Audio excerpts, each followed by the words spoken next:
The city streets are unusually deserted. The sky, reddened by the sunset, adds to the tense atmosphere. An announcement over the loudspeaker confirms a breach in the underground. All citizens in the vicinity must evacuate immediately. A young man with headphones on is listening to music and performing repair work while standing on a ladder.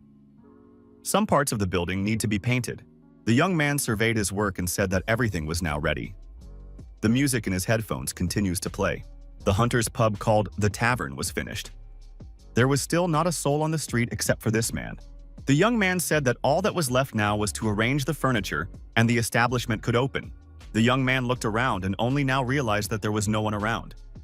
He was surprised, since this was the center of the capital. Where had everyone gone? The guy took off his headphones and only then heard the sound of a siren and warnings coming from a loudspeaker. He even jumped in surprise and said his heart nearly leapt out of his chest. Had the dungeon really been breached? The young man looked at his headphones and said they were right to be praised for their noise-canceling feature. Until now, he hadn't heard anything but music. Modern technology is pure magic. You can't hear any of the noise or commotion from outside through the headphones. Suddenly, a horde of zombies appeared from around the corner. The guy was surprised. Could things really be that bad if so many of these monsters were hanging around here? He had to do something. The young man looked around for a suitable object. The young man was surprised. What were the hunters doing? Where had they all gone? A bat and a crowbar were within reach. The young man gripped the crowbar tightly in his right hand and said that there had never been such chaos in the old days. The youth had gone completely soft. The man jumped down from the stepladder and, swinging whatever he could get his hands on, began to deal with the zombies. He realized he'd probably have to clean up the mess himself. The guy couldn't just leave these zombies be because who knows what they might do to his new pub. The number of zombies began to dwindle steadily. The man was handling the situation with great skill. It seemed he was a master with a bat and a crowbar. Zombie blood was everywhere. Their bodies, with broken bones, lay scattered around. The man said that rowdy trash wasn't welcome here, so they shouldn't expect a warm welcome. The guy smiled and said, "Has his place really become such a hit?" New groups of zombies kept arriving.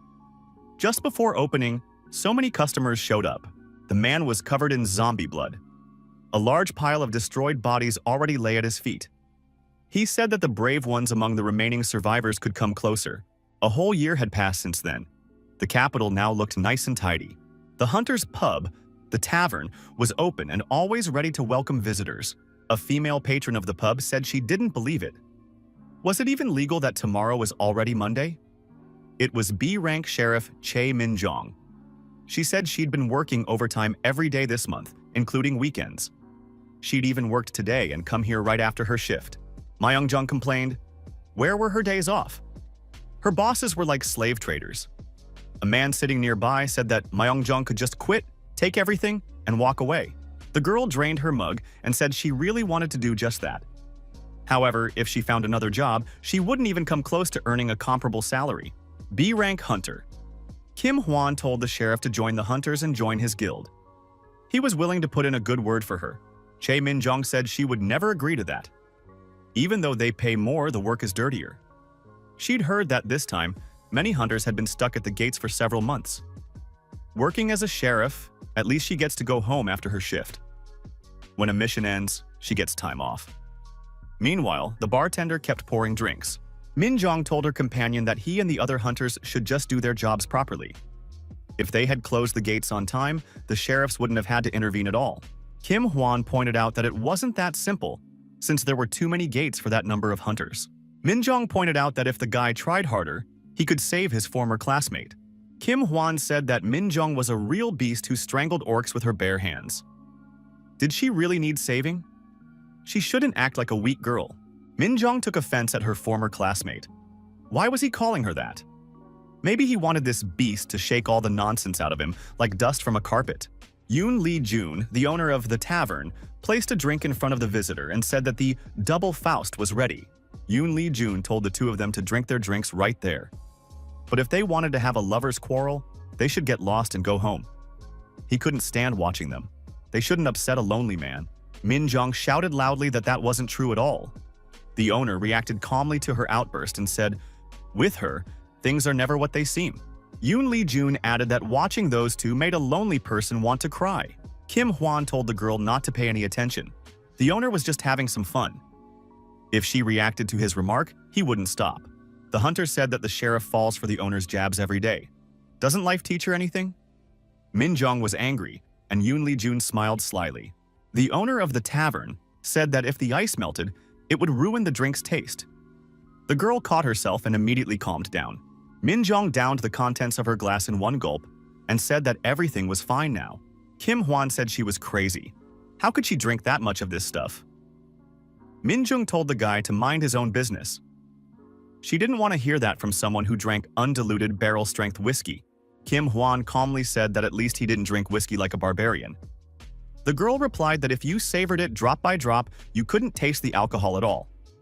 Kim Hwan remarked that this ignorant woman didn't understand anything at all. The sheriff asked the bartender to make another Faust. She wanted a double, shaken but not stirred. Yoon Lee Jun replied that he would take care of it right away. A loud noise was heard from outside. The patrons looked around. Suddenly, someone slammed the door from the outside so hard that it flew off its hinges and landed in the middle of the room. The owner of the tavern and the patrons were extremely surprised. It was definitely a stranger. A stranger entered the tavern and demanded a drink. He said he wanted the strongest liquor available, a whole bottle no less. The stranger took a few steps forward and stood on the door lying on the floor.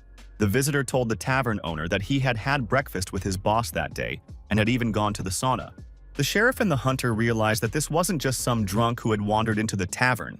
Glowing blue eyes and bulging veins, clear signs of mana poisoning. The visitor demanded another drink. This was definitely a mana-infected individual. Kim Hwan loosened his tie and said it wouldn't be easy. But with two B-rank awakened ones here, there shouldn't be any problems. There was a risk he might turn into a demon, so they needed to lure him outside and deal with him there. Min Jung agreed. The sheriff told the master to stay put. The awakened ones would have to handle this. Yoon Lee Jun looked down and saw him standing by the front door. Kim Hwan told the big guy he'd buy him the drink he was looking for, but they'd have to go outside to do it. They'd talk there. The visitor said he didn't want to go anywhere. He would drink here. Min Jung, rubbing her hands together, told the burly man in a rougher tone to get outside immediately. The lovely lady offered him a full-body massage. It would take all his stress away in a flash. It would be foolish to miss such a chance. The customer got angry, grabbed a chair, and smashed it against a nearby table. The situation escalated. The villain told the terrifying woman not to get in his way. Kim Hwan got angry and punched the visitor in the jaw. The hunter declared that one must not tell people the truth to their faces. As he continued to beat the infected man, the hunter added that it was a personal insult, even if it was the absolute truth. The villain wasn't hurt at all. He turned around and grabbed the hunter by the head with his huge hand. Kim Hwan tried to fight back and demanded that the villain let him go. However, it was in vain. The villain lifted the hunter off the ground and said that this guy was annoying him. Min Jung decided to take action. She asked if the brute hadn't heard what she'd said. He had to let the man go immediately. The girl unleashed a unique strike. The villain staggered and released the hunter. Min Jung, using her fire skill, continued to press the thug. The villain fell onto his back. Min Jung asked the hunter how he was feeling. Kim Hwan replied that he was fine, he just let his guard down, but it would pass. The sheriff stated that this man was far from an ordinary infected. The hunter agreed. Judging by his strength and speed, he was at least B rank. If they didn't exercise caution, things could end badly. Kim Hwan said that if he had his sword with him, he would have taken down that scoundrel in a heartbeat. Min Jung replied that it didn't matter now. But was that an insult disguised as the truth? The sheriff added that she would hold that against Kim Hwan later. The old friends decided to attack simultaneously. Min Jung also continued to use her fire skills. The villain's eyes began to glow even brighter. He told them not to stand in his way. At the same time, his body began to transform. One powerful blow, and the attackers were sent flying to the side. The infected man turned into an aggressive monster that began tearing the pub to pieces. Min Jun noted that this villain had already fully transformed into a demon. Would they even be able to defeat him without weapons? Kim Hwan replied that he didn't know. The hunter added that they had to try anyway. The owner of the tavern was still there, and he was just an ordinary civilian. Yoon Lee Jun headed toward the enormous monster. The sheriff shouted that it might be dangerous there. Kim Hwan told the master not to stand in front of that villain. They needed to run away immediately. However, Yoon Lee Jun was calm and confident. The monster demanded a drink again. The sheriff said that the owner of the tavern had gone mad. Even experienced hunters don't always manage to handle a monster like this. Kim Hwan repeated that the master should run away immediately. The owner clenched his fists and said menacingly to the visitor, "If you came to the pub, you should sit quietly and drink your drink." This scoundrel had trashed the entire tavern. The villain swung at the master and said that if he didn't want to give him a drink, then he would continue to rampage and destroy everything here. Min Jung screamed in fear, telling the owner to dodge. Yoon Lee Jun didn't even think about dodging. He landed a powerful blow on the thug. The monster even staggered. Yoon Lee Jun landed a series of blows to his opponent's shoulder. The monster's arm went limp and stopped responding to him. The master told the monster to grit his teeth if he didn't want to wear dentures for the rest of his life. The beating of the thug continued. In response, the monster laughed. "What kind of dentures is this man talking about?" Yoon Lee Jun continued to strike. The monster's teeth flew in all directions. The master kicked him in the leg, right on the pressure point. The monster lost his balance. He could no longer put any weight on his injured leg. Yoon Lee Jun kept beating the thug. Yoon Lee Jun was outraged and asked why this scoundrel had come to his pub. The master slammed the monster's head against the bar counter several times. The monster stopped moving. Yoon Lee Jun held his head down against the counter for a while longer. The protagonist said that the rowdy scum had been eliminated. He had to relieve some stress. The owner of the tavern declared that anyone who dared to wreck his pub would be destroyed. The sheriff and the hunter were stunned by Yoon Lee Jun's behavior. They decided it was best never to anger the master. Min Jong asked if the master was sure he was just a retired B-rank hunter. He didn't fit into that league at all. The hunter pointed out that that's exactly what was written in the country's hunter registry. Yoon Lee Jun told the sheriff that his pub had been destroyed during a demon attack. He had only defended himself because his life was in danger. This is considered self-defense and is covered by insurance. The monster groaned. Yoon Lee Jun kicked it a few times and told it to keep quiet since he was talking to people here. Min Jung looked at the deactivated monster and asked if this hooligan could have really threatened the master's life. Yoon Lee Jun remarked that this useless trash just wouldn't calm down. Hooligans these days have no idea how to behave properly. Yoon Lee Jun noted that, from a legal standpoint, he was in the clear. The sheriff agreed and added that everyone should approve this. There could be no doubt. The demon clearly attacked first. She herself, as sheriff, had witnessed the situation unfold. Yoon Lee Jun was satisfied because, if they hadn't approved it, he would have had to go and wreck the police station. The hunter thought the pub owner was a strange man. The master was anything but ordinary. That had become clear from their very first meeting, which had taken place a year ago. The man had reached out his hand and told the guy to wake up. Why on earth had he decided to pass out right in front of his pub on opening day? Yoon Lee Jun stood before a man stripped to the waist lying on the sidewalk. The guy got to his feet, apologized, and said he must have blacked out for a moment. He would leave right away and apologized if he had interfered with the business's success. Yoon Lee Jun stopped the guy and told him to wait a moment. The owner added that there were no customers anyway, and he was dying of boredom. Why not have a drink before leaving? Yoon Lee Jun added that alcohol is excellent for disinfecting wounds. The young man looked up and saw the tavern sign. The young man realized he had no money. He appreciated the offer, but he didn't even have enough for a pack of ramen. The owner of the tavern said he was feeling generous today. Since this guy was his first customer, he was treating him on the house.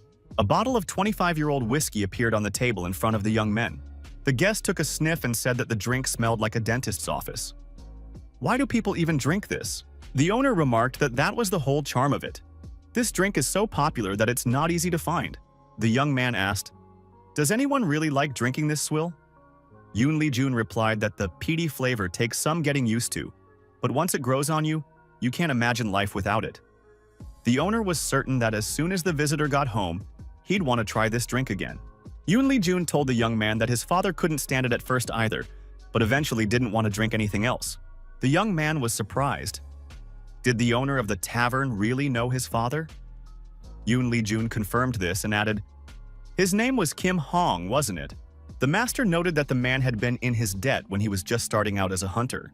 At first he wasn't sure, but this young man's mannerisms and facial expressions were exactly like those of his old acquaintance.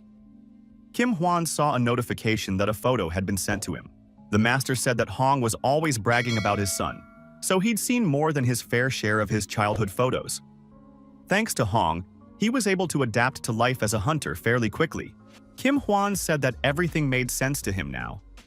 Actually, he had recently become a hunter himself, but this was the first time he had met someone who knew his father. Yoon Lee-jun noted that Kim Hong was from the older generation and rarely visited the country. Therefore, after observing him, he decided to retire. Kim Hwan asked if it was okay for his companion to be drinking during work hours while dressed like that. Yoon Lee-jun replied that he does whatever he wants. He's the boss here. No one can tell him what to do. The pub owner pointed to the sign on the door and said he didn't plan on serving anyone else today, so he'd already put up the closed sign. He didn't feel like working today anyway. The pub wouldn't really open until tomorrow. Kim Hwan said that the image of a bartender in his mind was a bit more disciplined. This place is a complete mess. Yoon Lee-jun remarked that this was the main appeal of being the boss. Kim Hwan agreed. Being in charge had its perks. Yoon Lee-jun asked why this guy was lying in such a state in front of his pub. Even the lowest-ranking hunters aren't beaten up like that. Kim Hwan remained silent and lowered his head. The owner noted that the guy didn't have to answer if he didn't want to. He just asked out of curiosity. The hunter replied that there was nothing special about it. He owed money to loan sharks, couldn't pay the interest, so they beat him up. Yoon Lee-jun was surprised. Kim Hoon had made decent money in his lifetime. How could this have happened? Kim Hwan replied that his mother had acted as a guarantor for a friend and lost everything. Then, when he was in high school, she left a note of apology and disappeared. He also has a younger brother who is in elementary school. Yoon Lee-jun asked how much money the guy had borrowed if he couldn't even pay the interest. Even newbies should have a decent income. Kim Hwan replied that his main debt was 10 million coins. Yoon Lee-jun remarked that this amount could easily be covered by clearing a few low-level gates. Kim Hwan added that the debt increases by 5% every month. Now that he's become a hunter, he's paying it off little by little. But before that, he couldn't pay anything at all, so the debt grew to 800 million. Kim Hwan added that a few years ago, he urgently needed money for his brother's surgery, but no one would lend to a child, so he had to turn to hunter loan sharks. The young man explained that this is an illegal lending business run by the hunters themselves. Current laws cannot fully control the awakened, so even when they set astronomical interest rates, no one can do anything about it. Yoon Lee-jun asked where the sheriffs or the guild were looking. Don't they provide protection? Kim Hwan explained that these loan sharks were just as powerful as the major guilds, so everyone simply turned a blind eye to it. The authorities didn't have enough manpower to go to war against them, since all their forces were focused on containing dungeon breakthroughs. Yoon Lee-jun was outraged when he heard about hunters running illegal businesses. He had once gone to great lengths to make the world livable, but in the end, things had turned out this way. The pub owner added that he was just thinking out loud. Kim Hwan left the tavern and headed home. He felt relaxed for the first time in a long while. The hunter decided he'd had too much to drink because he'd been treated to free drinks. He decided to come back here once he got some money. Two people crossed the hunter's path. One of them was upset. It turned out this guy had money for drinks but couldn't pay his debt. He definitely had a stash hidden away. His partner said his colleague was right. It was good they'd decided to come back and check everything out. The thug said he was really nervous because his boss had scolded him. He needed to beat this guy up a little more to let off some steam. His partner agreed. The hooligan suggested breaking this guy's leg. The thug refused, because then he wouldn't be able to earn money to pay them back. They had to do something else. Suddenly, another person appeared in front of them. The thug asked, "Who's this guy?" The thug noticed that he was seeing this face for the first time. "What's this guy doing here?" Yoon Lee-jun, and it was him, grabbed the bullies by the heads and squeezed them tightly. The two screamed loudly in pain. Yoon Lee-jun released his grip, and the thugs fell to the ground, bleeding profusely. The protagonist realized that to trash like these two, he was just a man with a lot of questions. The loan shark office was called Hunting Loans with Love. The boss was furious. Why were these assistants taking so long to return? They'd be in trouble if they were taking a break somewhere. The secretary told the boss that he would try to reach them by phone right away. The boss was Pak Won-man, CEO of Hunting Loans with Love. He said those two had become completely lazy. When they returned, he would have to give them a good talking to. An unfamiliar voice declared that there was no need for that, because he had brought the two of them here himself. The boss was surprised. The front door burst open with a crash. Nothing like this had ever happened here before. The secretary was frightened. Could this be an attack by a rival firm? Yoon Lee-jun appeared in the doorway. Lying before him were the beaten and bloodied thugs. The guy said he was just a kind neighbor who brought the trash, since they were looking for these two here. There was no need to thank him. Baek Won-man asked indignantly, "What's going on here? Who is this guy anyway?" Yoon Lee-jun looked around and saw that, besides the boss, there were several other armed thugs in the office. Yoon Lee-jun said he was the owner of a pub who had stopped by to clean up his neighborhood. Baek Won-man said he was some kind of fool. He would have to pay for acting like a madman. He could consider today the anniversary of his death. The boss warned his henchmen that they would be burying this body today. One man ordered his bodyguards to tear the guy to pieces. Armed thugs attacked the pub owner. Yoon Lee-jun said they could try to overpower him if they thought they could succeed. After that day, the loan shark hunters completely vanished from the city. Suddenly freed from the crushing burden of debt, Kim Hwan began preparing for dungeon runs more thoroughly than ever. His talents were recognized by the guild, allowing him to become the youngest group leader. Moreover, all other forms of the hunters' illegal businesses, which had flourished in the shadows, also vanished without a trace. Kim Hwan thought he hadn't understood it back then, but now he knew for sure. Without a doubt, the reason for all of this was the master's arrival in the city. With his arrival, not only did Kim Hwan benefit, order also reigned in the capital. The owner asked why the hunter and the sheriff were looking at him like that. The bar was closed for the day, so they could go home. After a while, order was restored in the pub. Yoon Lee-jun admitted that cleaning up hadn't been easy. It was a good thing he had insurance. Not a single day goes by peacefully in this neighborhood. Yoon Lee-jun felt hungry and decided to make ramen before going to bed. The master stepped out of the pub. He mused aloud about what he'd like to eat right now. Yoon Lee-jun saw a child lying on the floor at the entrance to the tavern. Who is this? How did he end up here? The girl said that her dad could open his eyes now. Her father called her his little princess. Her father was holding a gift. The girl said it was for his birthday. The little princess said that it had been hard for her dad to take care of her. She will always be grateful to him. She is so happy that she was born his daughter. The girl asked why her dad was crying. Was he in pain? The man replied that he wasn't in pain.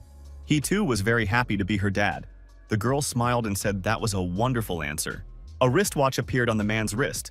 He said it was a magnificent gift, that the watch was very beautiful, and that he would take good care of it. Yoon Lee-jun opened his eyes and thought it had all been just a dream. A small child appeared before the protagonist's eyes. Yoon Lee-jun jumped out of bed. He said she had scared him very badly. Yoon Lee-jun asked who she was and remembered that she was the very same girl he had found on the doorstep of the tavern the day before. The protagonist told the girl she didn't need to thank him.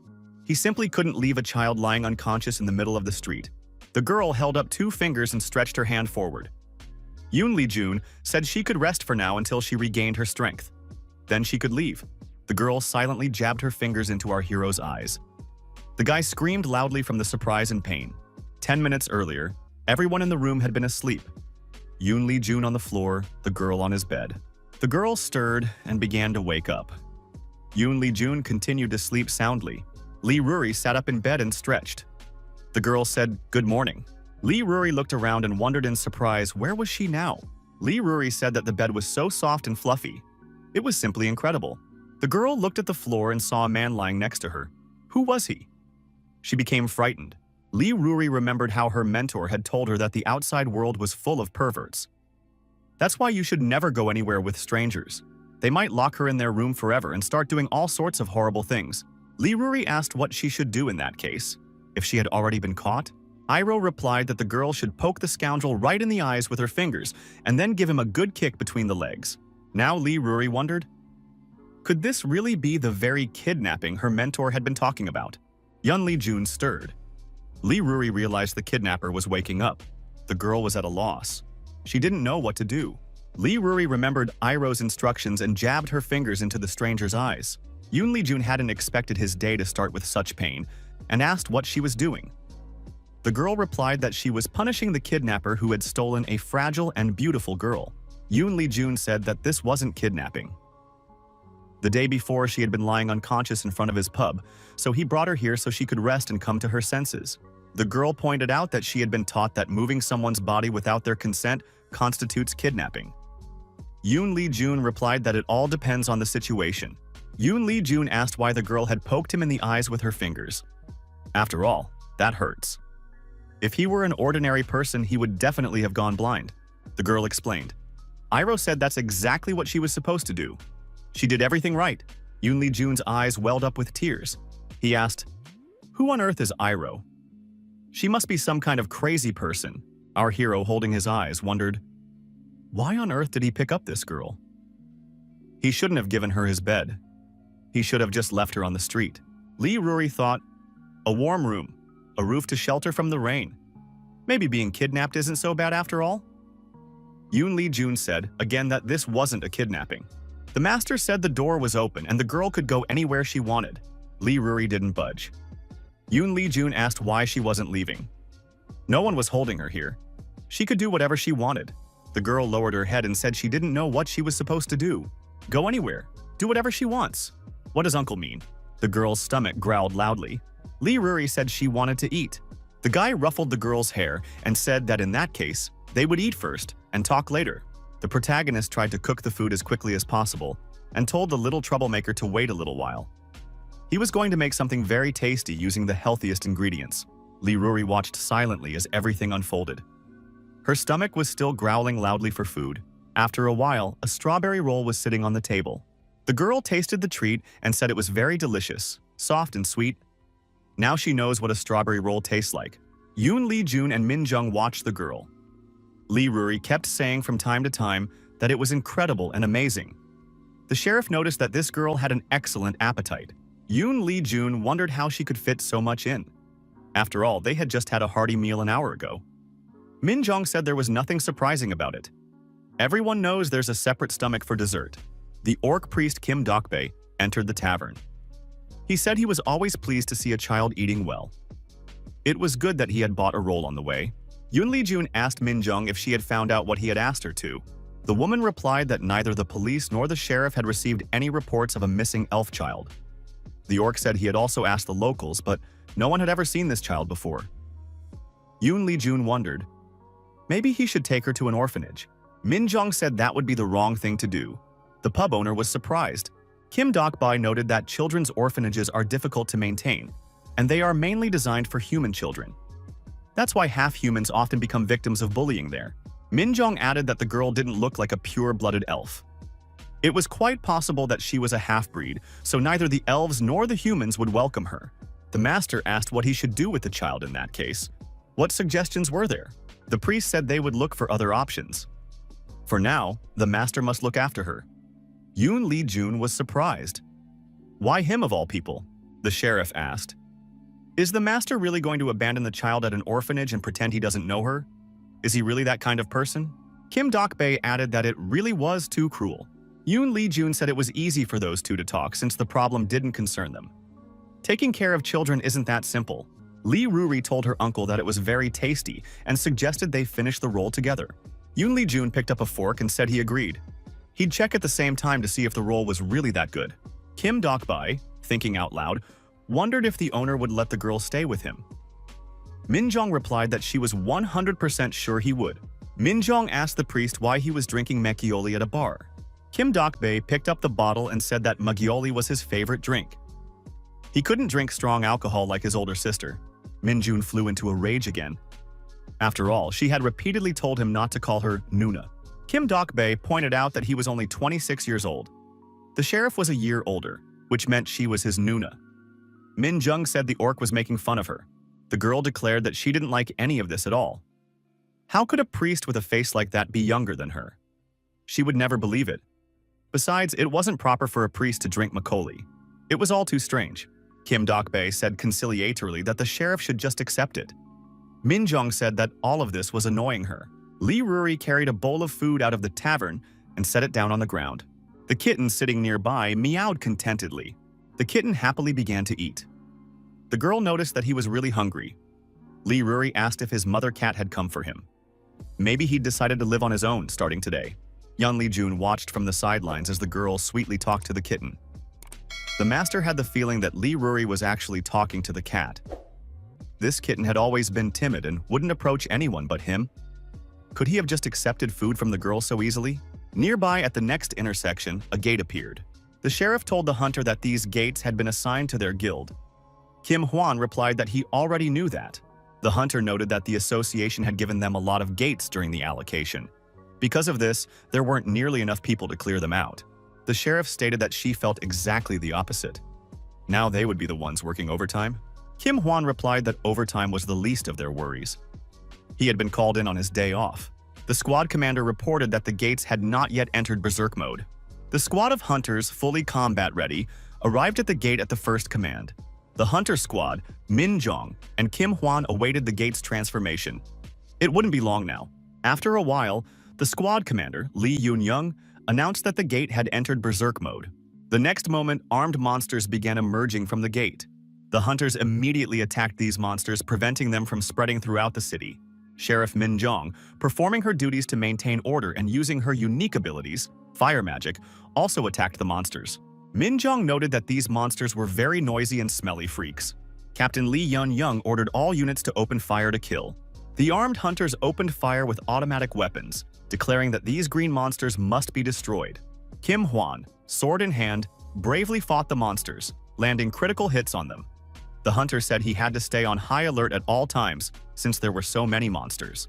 Min Jong, using fire magic, set nearby monsters ablaze as if with a flamethrower.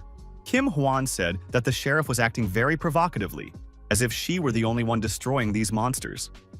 Min Jong replied that from the outside, her behavior looked very cool. The hunter and the sheriff decided to make a bet. Whoever kills fewer goblins would have to buy drinks today. Kim Hwan said that thanks to the sheriff, he'd be drinking on someone else's tab today. In the end, Min Jong killed one fewer monster. In the end, Min Jong drank free alcohol. The girl said sadly that she had lost. The hunter added that he would gladly drink to her health, and on her tab. Min Jong snapped back at him angrily. Yoon Lee Jun said that dungeon breaches and incidents at the gates were a common occurrence. Min Jong told the bartender to make them another round. Yoon Lee Jun greeted the new visitor. Min Jong saw this visitor and, unable to control herself, sprayed a stream of drink from her mouth right at her companion. Kim Hwan cursed in response and asked what she was doing here. Min Jong was surprised. "What is the chairman doing here?" The association chairman had indeed entered the tavern. The old man said he was very happy to see them. He hadn't seen Min Jong and Kim Hwan in a long time.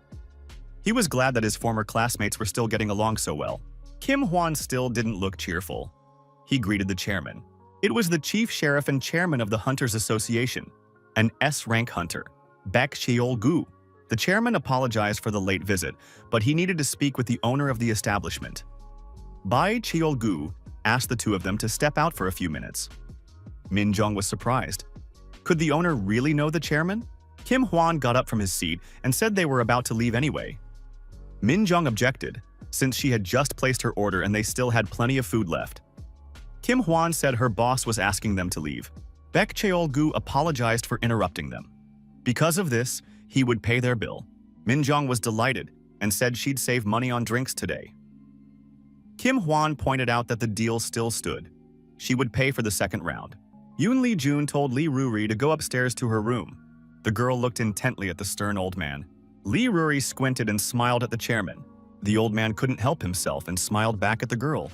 The girl ran into the room and said that the slime baby was running away as fast as she could. Baek Cheol-gu remarked that this girl was very energetic. The host placed a glass in front of the chairman and asked, "Just 2 fingers of straight vodka?"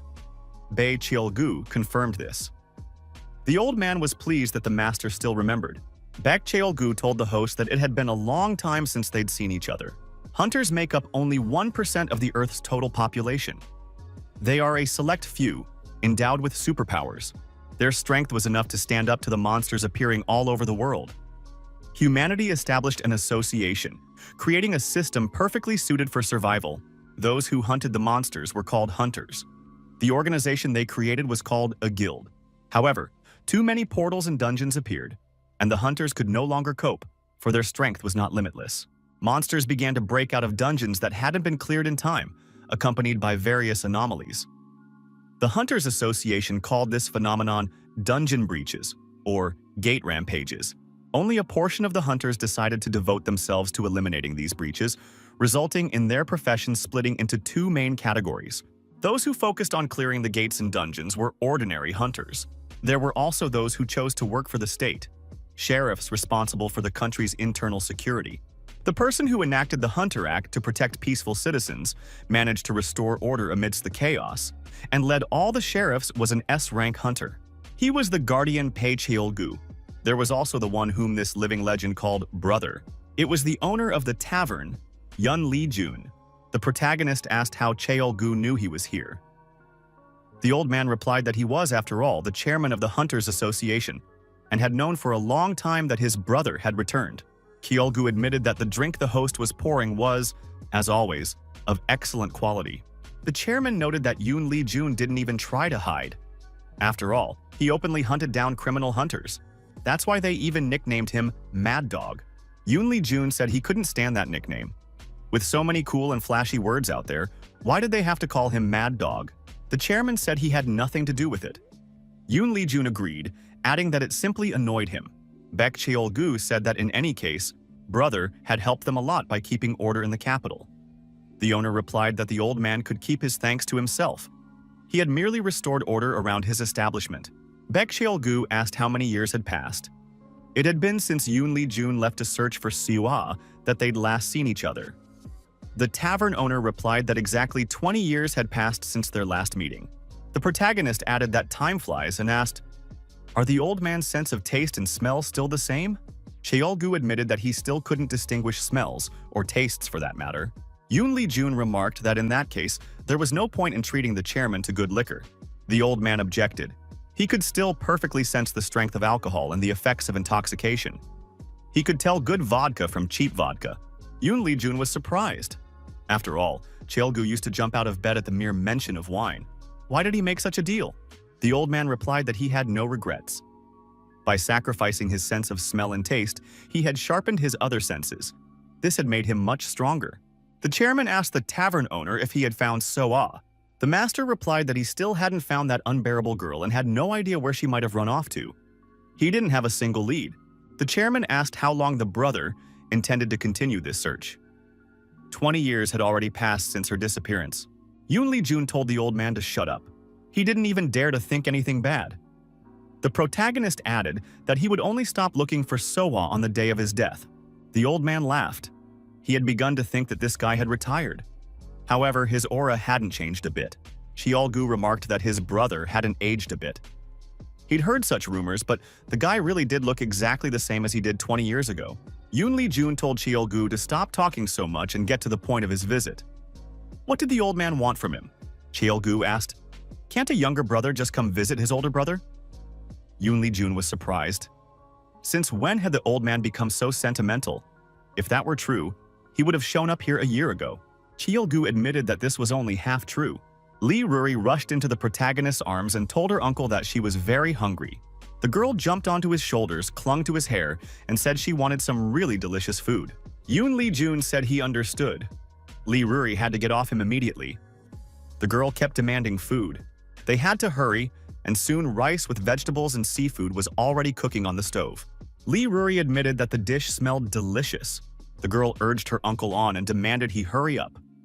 Yun Li Jun remarked that if she didn't sit still, she wouldn't get anything at all. The master tried not to get distracted and continued cooking. Li Ruri watched the proceedings with admiration. Baek Cheol-gu asked if brother had heard of the Artificial Hunter Project. Yun Li Jun asked, "Is this like in the old days, when the Devilmen tried to churn out gifted individuals?" The old man confirmed this and added that there was one small difference. Previously, their goal was to artificially create awakened ones from scratch, but now they aim to transform low-ranking hunters into high-ranking ones through mutations. Cheol-gu asked, "Brother, you know about mana poisoning, right?" Yun Li Jun remarked that one such person had stopped by his pub the other day. The chairman added that this was a classic side effect of body modification using monster flesh or blood. If the symptoms worsen, the test subject loses their mind and turns into a devil human. The chances of success are slim, but with favorable genetic compatibility, the subject becomes a powerful awakened. Their rank increases by 1 level. If a miracle occurs, it can rise by 2 levels at once. Given the nature of these experiments, demon men are clearly behind them. The chairman added that they are still investigating, but there is no concrete confirmation yet. Even if they lack physical evidence, there is plenty of circumstantial evidence. Cheol-gu told his brother to listen to him until the end. The main goal of the Artificial Hunter project is to enhance abilities through body modification. But new information has recently come to light. It concerns the child in the flask, the homunculus. These scoundrels are kidnapping refugee children from other worlds, artificially altering their genes and crossbreeding them with monsters to then grow homunculi from the resulting embryos. Yoon Lee Jun was outraged. How can they interfere so crudely with the laws of nature? He doubts that this yields any successful results at all. Even conception between humans, elves, and orcs is an enormous rarity. Yet they are trying to crossbreed creatures that are completely incompatible with one another. Chulgu agreed that this could not possibly succeed. Most children created in this way die within less than a month. Only 1 in 100 survives to reach a year of age. Undoubtedly, only madmen are capable of such a thing. Yoon Lee Jun said he deeply regretted it. But why was the chairman telling him all this? After all, he was no longer a hunter, and he had no need to know. Chulgu asked if the girl whom his brother had taken in was named Lee Ruri. All intelligence connections had been mobilized to compile a dossier on her. The old man added that no matter how hard he looked, he found absolutely nothing on her. Yoon Lee Jun asked if this could really become a problem. The chairman confirmed it. 30 years have passed since the passage to another world was opened. The administrative system has long been streamlined. They live in an era where half humans cannot hide from the government. However, no mention of this child has been found anywhere. Chielgu noted that in that case there were only 2 possibilities. Either the girl is a refugee from another world, or she is a test subject from the Child in a Flask project. The chairman added that this was merely his assumption. She was likely just an ordinary refugee from another world. Often, they simply had bad luck. They stumbled into a portal or dungeon by accident and ended up on this side. Cholgu suggested that even if something extraordinary were to happen, it wouldn't be a problem for someone like brother. Finishing the vodka in his glass, the chairman said he had decided to warn Yoon Lee Jun just in case. The tavern owner thanked him for the information. The chairman admitted that the drink was excellent and said goodbye to brother. He promised to drop by for a visit from time to time. Yoon Lee Jun thought that this Bai Cheol-gu was a real sly one. He left quietly and didn't even pay the bill. The chef said the fried rice with kimchi was ready, and the girl could start eating. Lee Ruri tasted it and said it was insanely delicious. Could kimchi really become this tasty when fried? The girl added that it was so delicious she couldn't stop eating. Yoon Lee Jun remarked that it couldn't be any other way since he had cooked it himself. Recalling his conversation with the chairman, Yoon Lee Jun thought that whatever the truth might be, there was no place left for this girl to rest peacefully, except this pub. The firefighters arrived immediately after the first emergency call. The house was engulfed in flames. Several floors were already burning. Fear was evident in the woman's eyes, and she was shouting her daughter's name, Jihyo. The woman explained to the firefighters that her daughter was still inside. She gave them the room number and asked them to save the girl. One of the firefighters was terrified. Could the child really still be in there? He told the commander that she needed to be pulled out immediately. The commander replied that it was absolutely impossible to go in there right now. The firefighter said he couldn't just stand by and watch. The man added that they couldn't just stand by and do nothing. Hadn't they become firefighters to save people? The commander told Kim Jin-soo to pull himself together. Had the guy forgotten how Yoon Si-woo had died just a month ago? Neither civilians nor firefighters could escape from such a hellish scene. The commander added that one must distinguish between courage and recklessness. He didn't want to allow any more senseless losses. Kim Jin-soo stood before the flames, unable to do anything. It really did look like madness. Sheriff Min Jong suddenly appeared. The girl told everyone to step aside. She would save this child. Surely she understood correctly that a girl was still inside the house. The commander was surprised. What was she talking about? After all, it was very dangerous. Min Jong showed her hunter's license and said she was in a great hurry. They could skip the formalities. The firefighter confirmed that the girl was still in the room on the 5th floor. Min Jung thanked him for the information. The firefighter asked the commander, "Shouldn't we stop her?" The captain replied that everything would be fine, since she was a B-rank sheriff. This woman is one of the superhumans whom ordinary citizens aren't even allowed to judge. Suddenly, there was a powerful explosion, and debris from the building flew in all directions. The woman screamed and rushed toward the fire, but the firefighter held her back. A short time later, the sheriff emerged from the flames with a child in her arms. Min Jung reported that the girl was fine. The mother rushed to her daughter. Min Jung said there was no need to worry. The girl had simply lost consciousness briefly after inhaling smoke. The woman thanked the sheriff for saving her child. Min Jung spotted a suspicious-looking man in the crowd. She wished he weren't there. Min Jung thought she was really in for it now. The bartender was mixing a drink: brandy, orange liqueur, and lemon juice. Everything had to be shaken thoroughly. The result was a sweet and sour, strong and tempting sidecar cocktail. S-rank Sheriff Kim Min-soo said it was simply excellent. The man added that these cocktails always had the perfect balance. Yoon Lee-jun replied that it couldn't be any other way, since he made them himself. Min Jong wondered why the host was being so immodest. Yoon Lee-jun asked, "Who's grumbling again over there? It's making my ears itch."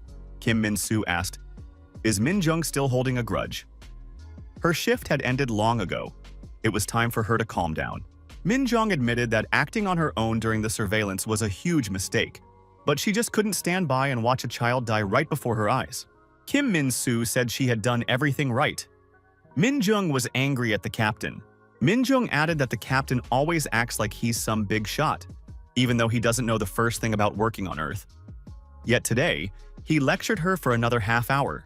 Min Jong asked, "Does a hunter's rank really decide everything? How can a person with no common sense be in charge?" The girl remarked that Kim Min-soo should be in the captain's place. Min Jung added that his track record and skills are the best among all sheriffs. Kim Min-soo pointed out that he was only a C rank. Even though a sheriff's job is considered an office job, they're still hunters, and hunters won't listen to someone weaker than themselves. Min Jung said that wasn't true. After all, she always listened to Kim Min-soo. Min-soo reiterated that he believed the girl had done the right thing. If not for her, they wouldn't have been able to save that little girl.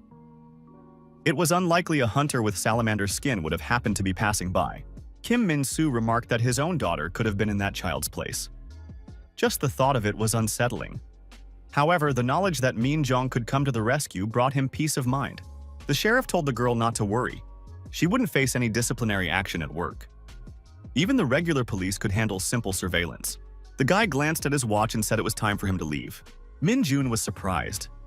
Why was Min-soo leaving already? After all, he'd only had one drink. Kim Min-soo said he needed to check something before going home.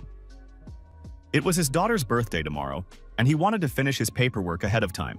Min Jong thought of her own daughter. She wished him good luck. Kim Min-soo remarked that the hunter didn't seem to be drinking much, but Min Jung should also go home early. The girl agreed and asked him to tell Hyun-jun that she missed the girl. Kim Min-soo said he would definitely pass that on to her daughter and left the tavern.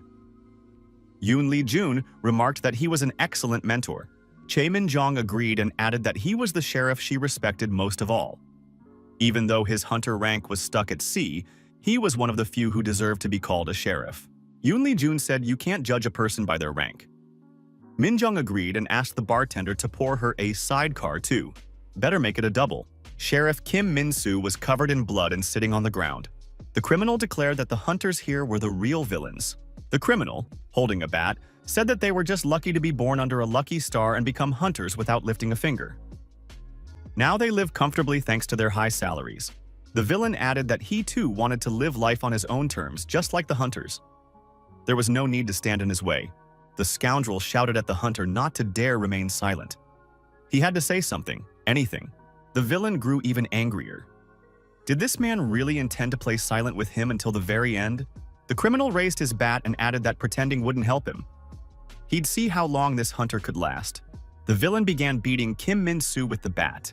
After a while, other sheriffs arrived at the crime scene. Min Jong carefully examined the crime scene. Her colleagues were meticulously collecting evidence and taking photographs. Min Jong clenched a sheet of paper with the wanted criminal's photo in her hand with anger. With tears in her eyes, his daughter begged for her father to wake up. Kim Min-soo lay on a hospital bed wearing an oxygen mask. The girl said it was her birthday today. Daddy shouldn't be stuck here. After all, he promised they'd go to the amusement park and eat all kinds of delicious treats. His daughter cried by her father's bedside. Kim Min-soo never regained consciousness.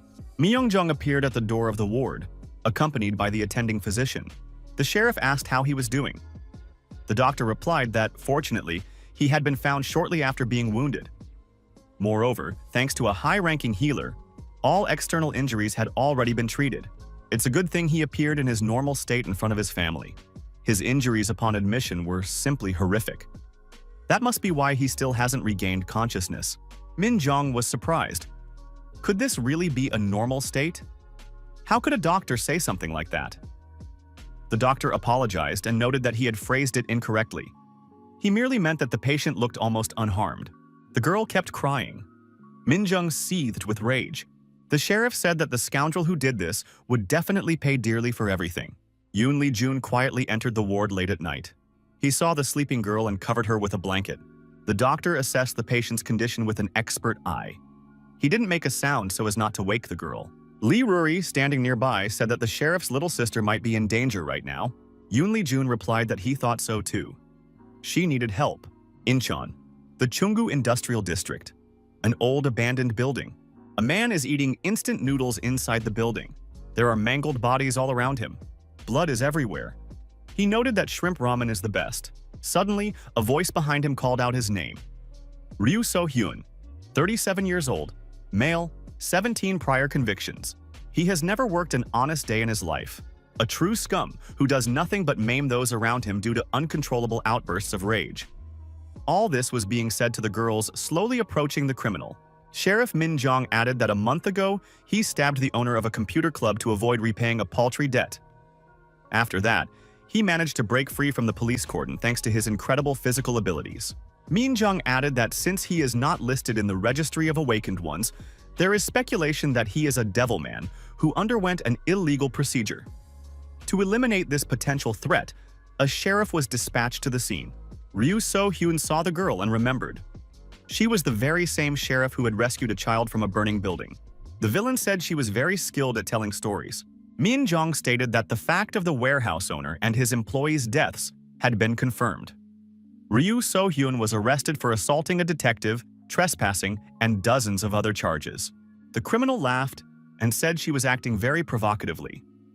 To her, as an awakened one, all people probably seem like pathetic insects.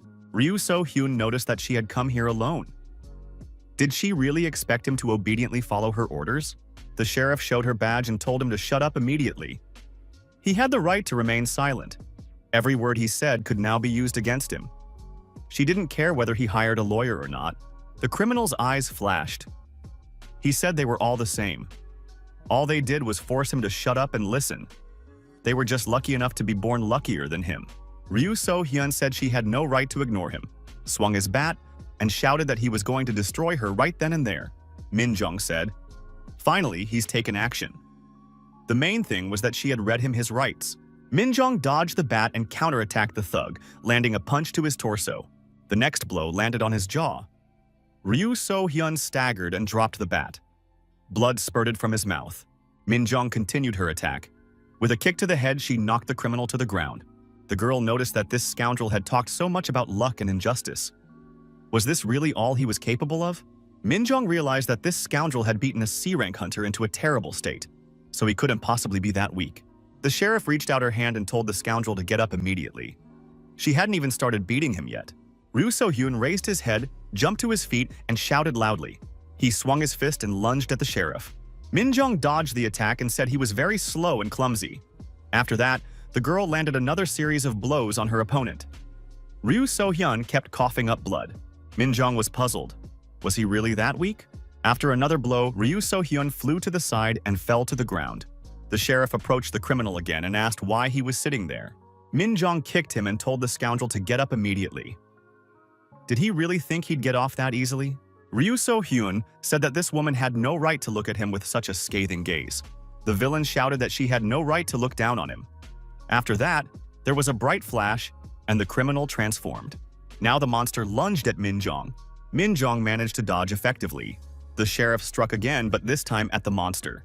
The monster stayed on its feet, counterattacked, and Min Jong took a heavy blow flying backward. The girl managed to stay on her feet. However, she realized she was now facing a more dangerous opponent. The monster said the games were over. The woman would regret coming here. Min Jong said she knew it all along. This was the demon's true form. Its movements had lacked technique, but now it was flitting about like a gymnast. The sheriff declared that now that everything had been confirmed, she no longer needed to hold back. Min Jong activated her fire skill and said she was now ready to give it her all. A fireball appeared in her hand. The girl hurled the ball and hit the monster in the head. The head burst into flames and the fire began to rage. The heat blast sent the monster's teeth flying in all directions, but it showed no fear. Minjung activated chain reaction, and the monster's body was engulfed in flames. However, the sheriff noticed that the fire was starting to die down, and this surprised her. The girl saw that the monster was devouring the flames. How was that possible? The monster said that the sheriff was a scoundrel, but that her flames were quite tasty. The monster thanked the girl for the fire and added that the flames had really perked him up. Minjung noticed that the monster had sped up. Its attacks became faster and stronger. The sheriff blocked her opponent's blows, but they were now more precise. The more fire he consumed, the stronger he became.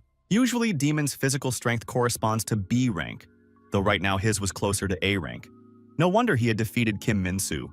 Minjung closed the distance to within arm's reach and landed a punch right on her opponent's head. The monster just laughed in response and told her to hit him even harder. Ryu So-hyun asked the sheriff to attack him properly with her flame at least one more time. Minjung realized that this monster was clearly some kind of pervert. The opponents exchanged a series of blows. Neither had the upper hand. Minjung thought she had the speed advantage, but her opponent was much stronger. The longer the fight dragged on, the faster she would run out of steam. The monster uses flames to regenerate. If she lets even a single blow land, the fight is as good as over. Its fire completely suppresses the abilities of the awakened one. The last thing the girl wanted to admit was that she was no match for this monster. Minjung decided she would have to accept it after all. If she didn't face the truth, she wouldn't be able to win. She had to focus. If her opponent landed even a single accurate blow, she wouldn't be able to hold her ground. The monster came close enough to ask what the sheriff was thinking so intently about right in the middle of the fight. Minjung noticed that he had become even faster. Ryu So-hyun struck, and the sheriff fell to the ground. The girl felt pain and realized she had stumbled onto metal bars that pierced right through her body. The monster said they were all like that. Everyone called him trash, despised him, ignored him, and thought he was worthless. Ryu So-hyun added that now he had gained the power to crush those arrogant hunters into dust. Now, no one would dare ignore him. The monster stepped closer and asked if the woman on her knees wanted to beg him for mercy. Perhaps he would take pity on her and spare her life. Minjung raised her hand and gave the monster the middle finger. She added that she saw a pathetic sight before her. Ryu So-hyun got angry, swung his fist, and lunged at the sheriff. Minjung closed her eyes and thought that this was the end for her. Kim Hwan would avenge her. However, nothing happened. Minjung opened her eyes and saw the owner of the tavern standing before her. Yoon Lee-jun stepped between her and the monster and blocked its path. The girl was surprised. What was the master doing here? Yoon Lee-jun grabbed the monster by the head and squeezed it tightly. The monster was surprised. What was going on here? Yoon Lee-jun asked who he even was. The master was outraged. How dare this scoundrel lay a hand on his precious client? Lee Ruri approached the sheriff. The girl was holding a flask of liquid. She said her uncle had asked her to give this to her little sister. Minjung realized it was a healing potion. The sheriff took the vial and thanked Ruri for her help. She said she had one small request for the girl. The girl asked Ruri to cover her eyes with her hands and not peek. The sheriff thought that if she drank the potion now, her wounds would heal in an instant. Overcoming the intense pain, Minjung leaned forward and slid down from the metal bars. Blood gushed out with renewed force. Covering the wound with her hand, Minjung downed the healing potion in one gulp. The wounds began to close before her eyes. The sheriff thought that this potion was at least of medium rank. Minjung stroked the girl's head and told her she could open her eyes now. The girl thanked Ruri and remarked that she felt much better now. Yoon Lee-jun continued to hold the monster by the arm. Ryu So-hyun demanded that the man let him go. The master slammed the monster to the ground with all his might. He said it would be better for him not to resist. The monster leapt to its feet. Fire burst from its mouth. The villain said he would never forgive this man. The monster opened its mouth wide and released a powerful stream of flame. Yoon Lee-jun wasn't hurt in the slightest. The master punched the monster in the head and asked, "Is that what you call a fire breath?" Minjung pulled the girl close and said it was unbelievable. The master had dispelled the monster's fire breath with nothing but a blast of air. The monster looked around, unable to figure out where the man had gone. Yoon Lee-jun suddenly appeared behind the monster and said that it was terribly inattentive. The master struck the monster again and knocked it to the ground. The young man called the monster rude and asked if he understood what he had done wrong. Ryu So-hyun didn't know where to hide and replied that he didn't know what he had done wrong. The protagonist continued beating the villain and said that he shouldn't talk to adults that way. He had to be polite. The master remarked that words wouldn't help here. Doesn't this guy get it? The guy added that he's always hated people who don't know their place. Yoon Lee-jun added that the monster had made 2 serious mistakes. Ryu So-hyun shouted that he hadn't done anything wrong. If anyone was to blame, it was humans and this whole rotten world. The protagonist kicked the monster and told him he had to listen until the end and not interrupt when adults were speaking. The man asked who taught this monster to be so rude. He needs to be taught a proper lesson. Yoon Lee-jun added that this guy had made 2 mistakes. First, he raised his hand against the master's regular customer. Second, this scoundrel ruined the celebration for a father who wanted to wish his daughter a happy birthday. The beating of the monster continued. Ryu So-hyun shouted for the man to stop. He admits that he was truly in the wrong. Yoon Lee-jun continued. Third, he saw the girl's tears on her birthday. The master added that fourth, this had seriously angered him. Min Jong said that the master really could kill this monster, although this scoundrel deserved it. The sheriff covered the girl's eyes with her hands and told Ruri not to watch. The beaten monster said that the man had only 2 reasons. Why does he keep beating him? Yoon Lee-jun was surprised. What did the monster mean by that? The protagonist calmed down and got to his feet. The bloodied monster lay motionless. The guy said he finally felt relieved. Min Jong said she never would have thought she'd see a high-rank B-class demon beaten to a pulp. And it happened without any special skills, just with bare hands. Min Jong asked who the master really was. The master noticed that the wounds on the girl's body had healed perfectly. She could even walk already. Min Jong said that something else was more important right now. Yoon Lee-jun told the sheriff not to worry too much about it. He had simply lent a helping hand to a regular customer. Yoon Lee-jun turned around and asked the sheriff. She already knows who he really is, doesn't she? He's just the owner of a local pub. As he left the room, the protagonist said that if the sheriff felt she owed him, she could come by more often and drink more. The master told the girl that it was time for them to go home. Min Jong remained sitting in the warehouse. By this point, she had accumulated many questions, but she couldn't find the answers. The girl continued to stay in the hospital room by her sick father's bed. The man woke up, opened his eyes, and saw his sleeping daughter beside him. Kim Min-soo told his daughter that her father had given her quite a scare. The girl woke up, saw her father awake, and threw herself into his arms. Iro and Lee Ruri ran as fast as they could in the given direction. Iro said they were almost there and that Ruri needed to hurry. Iro told Ruri to go in first. The girl replied that she understood. Iro watched the girl run away. Lee Ruri was already at the threshold of the next room. Iro turned around and saw a huge monster in front of her. Ruri asked, "Why did Iro stop? She should run away with her as fast as she can." Iro swallowed a pill and told Ruri to listen carefully. The mentor explained that if the girl were caught again, she would be treated worse than a lab rat. That's why she had to run away immediately, as far as possible. Then she would be able to live happily in freedom. Iro turned around and walked toward the monster. Lee Ruri looked at her mentor in fear. Iro broke the combination lock on the wall, and the door slammed shut. The woman said that if she blocked all the exits here, no one would be able to chase after the girl for a long time. Lee Ruri started crying and asked, "Won't Iro come with her?" Iro braced herself for the confrontation and said that Ruri was a smart girl and should already understand what was about to happen. The mentor repeated that the girl should run away quickly. She begged her to do so. Lee Ruri stood motionless for a moment, tears streaming down her cheeks. The girl rushed to the closed door and cried out that this wasn't supposed to happen. After all, Iro had promised they would run away together. Ruri continued to cry and repeat her mentor's pleas. Morning came. Yoon Lee-jun was still asleep in his bed, muttering in his sleep that it wouldn't fit him anymore. Ruri had been awake for a long time. She grabbed a pillow and threw it at her uncle's head. Yoon Lee-jun opened his eyes and called the girl a little rascal. Ruri wished her uncle a good morning. The master grabbed the pillow and rushed after the girl. He reminded her that he had already asked her not to throw pillows at a sleeping person's face. Lee Ruri was already 12 years old. The girl knew something about herself. It's a secret, but in reality she was born as a result of an experiment conducted by a secret organization. That was probably why she had been so sensitive to mana flows since birth. And her intuition was excellent. She always knew when something was brewing. When the gate spiraled out of control, it felt as if the air currents were shifting, or space was tearing at the seams. A message popped up on his smartphone saying the gate had opened again. A mana surge had been detected nearby. Lee Ruri said that the guy with the scars would be coming today. Yoon Lee-jun agreed and asked how the girl knew that. Ruri replied that it wasn't any of his business. Ever since Ruri arrived here, she had been a huge help and had honestly earned her keep. Iroh had said that she always had to work for her keep in order to survive.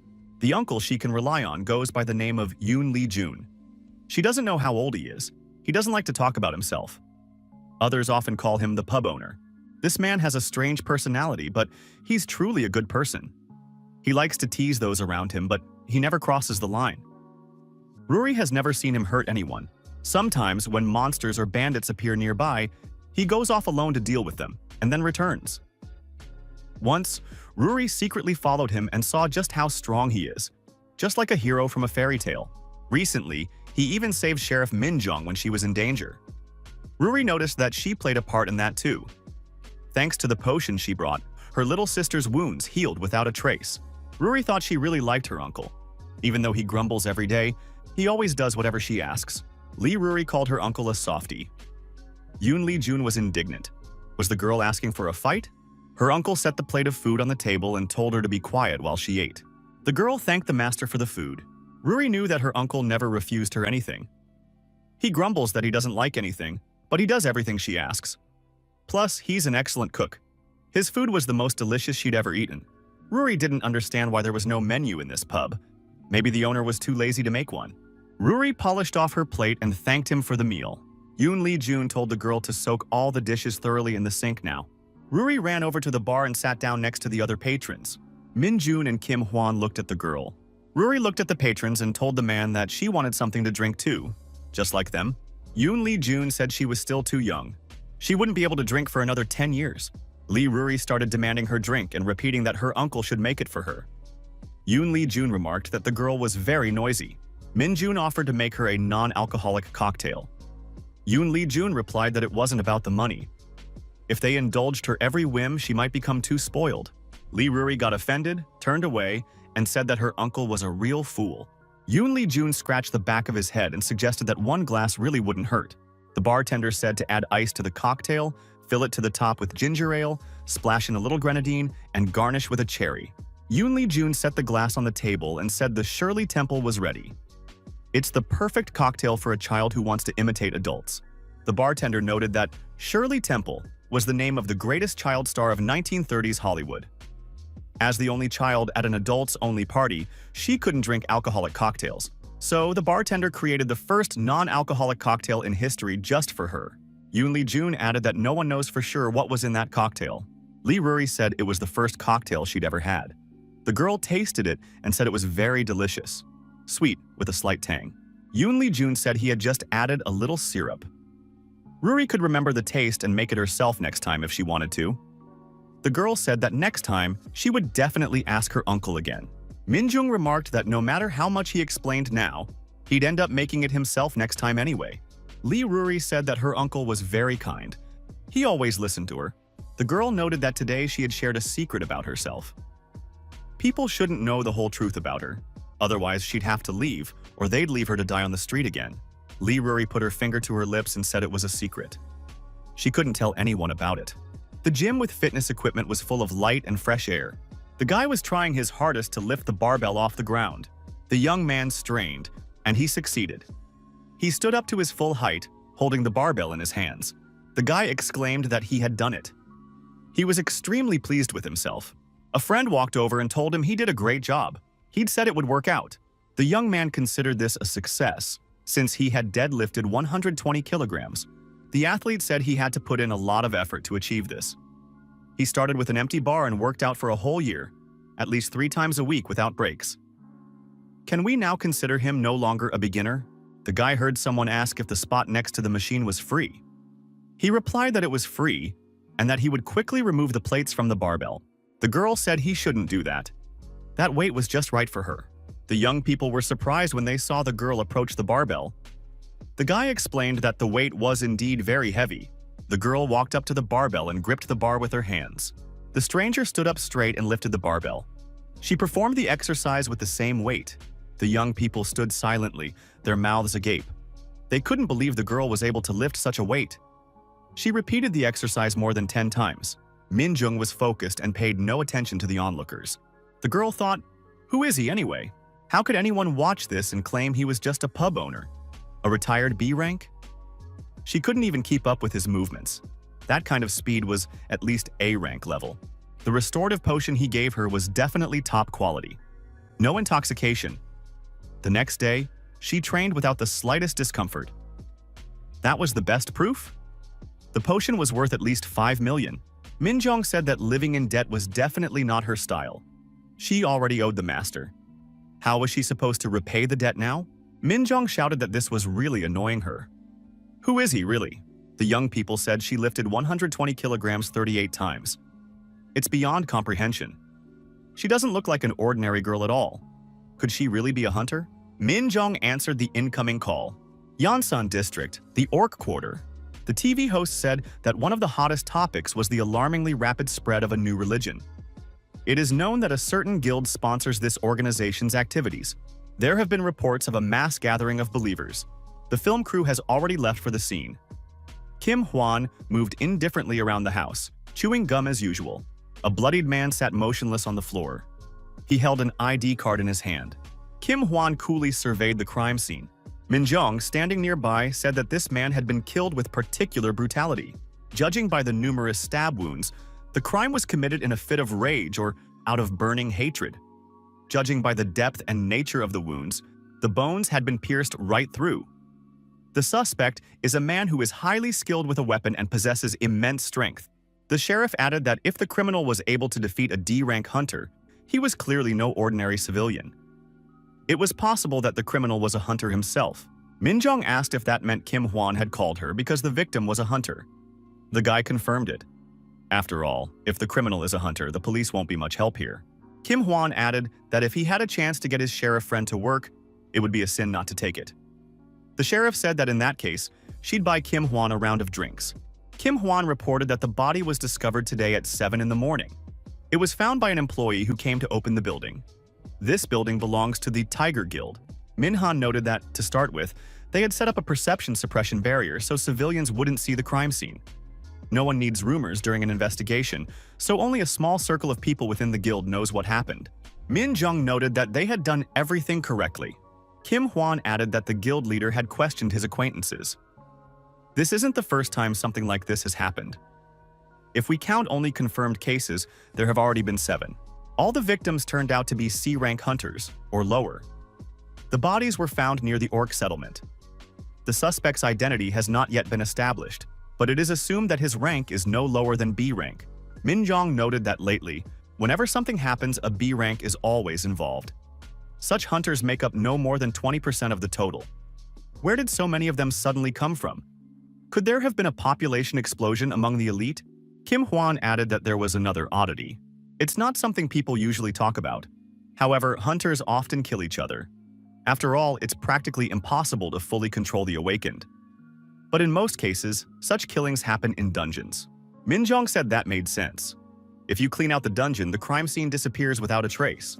The guy noted that this criminal had deliberately chosen a crowded place for the killing. This suggests that he couldn't use a dungeon, or that he had some specific goal in mind. Min Jong suggested that he might have registered under a false name. Kim Hwan acknowledged that such a possibility existed.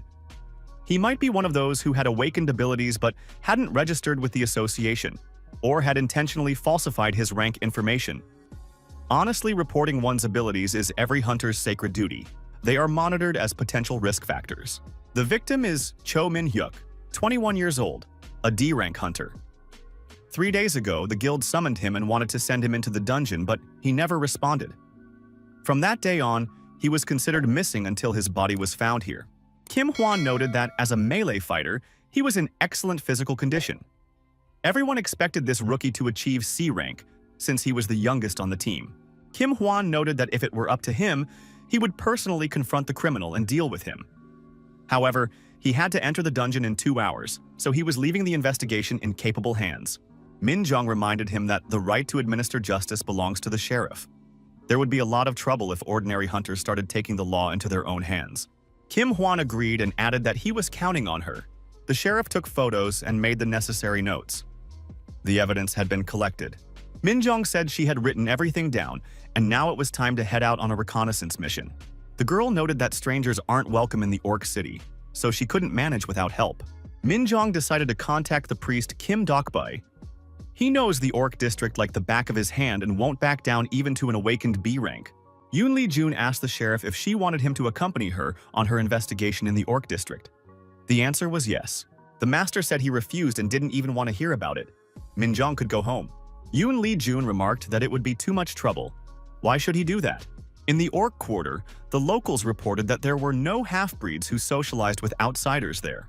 Min-jung noted that she hadn't expected any other answer. Yoon Lee-jun accompanied the girl on the investigation. Yoon Lee-jun got angry and told the Orcs to spill everything they knew immediately. That way, they could part on good terms. The Orcs were terrified. They realized they were facing a mad dog. This was the very one who was ready to tear apart anyone he didn't like. One of the Orcs remarked that the mad dog never forgets those who've wronged him. However, they really didn't know anything. They'd been on a mission in distant lands for several days and had only returned to the Orc settlement that morning. Yoon Lee-jun pointed out that if they didn't know anything, why were they stalling? It was just annoying. Min-jung was surprised. Do they really call the master Mad Dog? Yoon Lee-jun admitted that they do. The sheriff suggested continuing the search to see if anything suspicious was going on here. The pub owner said the girl was doing a great job. In that case, he could go home. They continued questioning the locals. Everyone had something to say, and the detectives kept moving on. Min-jung asked questions, and Yoon Lee-jun made threats when necessary. The investigation continued. The sheriff noted that they had been walking all over town for 4 hours now, but hadn't found out anything useful. Yoon Lee-jun remarked that he would have been better off staying home, drinking a beer, and watching the national song contest. At least he'd brought a bottle with him. Suddenly, Min-jung spotted an old acquaintance talking to one of the locals. The sheriff recognized him. It was Kim Dokbae. The priest and the local resident chatted and parted ways peacefully. The detectives moved closer. The priest hadn't noticed them yet. Kim Dokbae was deep in thought when someone behind him asked what was going on. Could there be some kind of trouble? Kim Dokbae turned around and was surprised to see Min-jung standing before him. The priest noted that the tavern owner had also arrived just in time. He assumed this was related to the reason the sheriff had come here. The young men saw a group of orcs hiding their faces under hoods. They were all looking in the same direction. The orcs were listening to a speaker. The leader declared that their people had once been a great race that ruled the boundless steppes. In those lands, milk and honey always flowed, and no one knew hunger. Security there was at a high level. Only the great god Orcus towered above them. Before him, all were equal. However, on one fateful day, their ancestors were drawn into this world through a spatial rift. The foreign land in which they suddenly found themselves was cramped. This land was foul-smelling and repulsive. The Orc settlement on the outskirts of the country proved too small for the once proud people who had ruled the steppes. The orators said that they had accepted these meager lands. Even though they had not asked to be brought here, they were well aware that to the local people they were uninvited guests. Strength lies in generosity. The merciful orcs were the first to reach out to the locals, striving for harmony. The speaker asked, how did the people respond? They treated the orcs as an inferior race, despised them, and oppressed them in every way. The audience supported the speaker with cheers of approval. They were in solidarity. The priest and the investigators watched the gathering from around the corner. The sheriff noted that recently, a sect called Orcus had been gaining momentum, causing radical orcs to begin attacking hunters. Kim Dokbae noted that this was not exactly a sect, but rather the traditional faith of the people. Their people were named after the god Orcus. It was an ancient, deeply rooted faith. The priest added that they are from another world, so their culture differs greatly from that of humans. For them, battle has always been a matter of honor, and death was a sign of nobility. Their entire social structure is based on combat, for they are a warlike people. There is freedom of religion in this country. So the mere existence of such a religion is not a problem. The trouble is that it is also practiced by hot-headed orcs who are dissatisfied with current society. New laws have made life easier for this people. However, discrimination still thrives in society. Yoon Lee-jun noted that discrimination isn't going anywhere.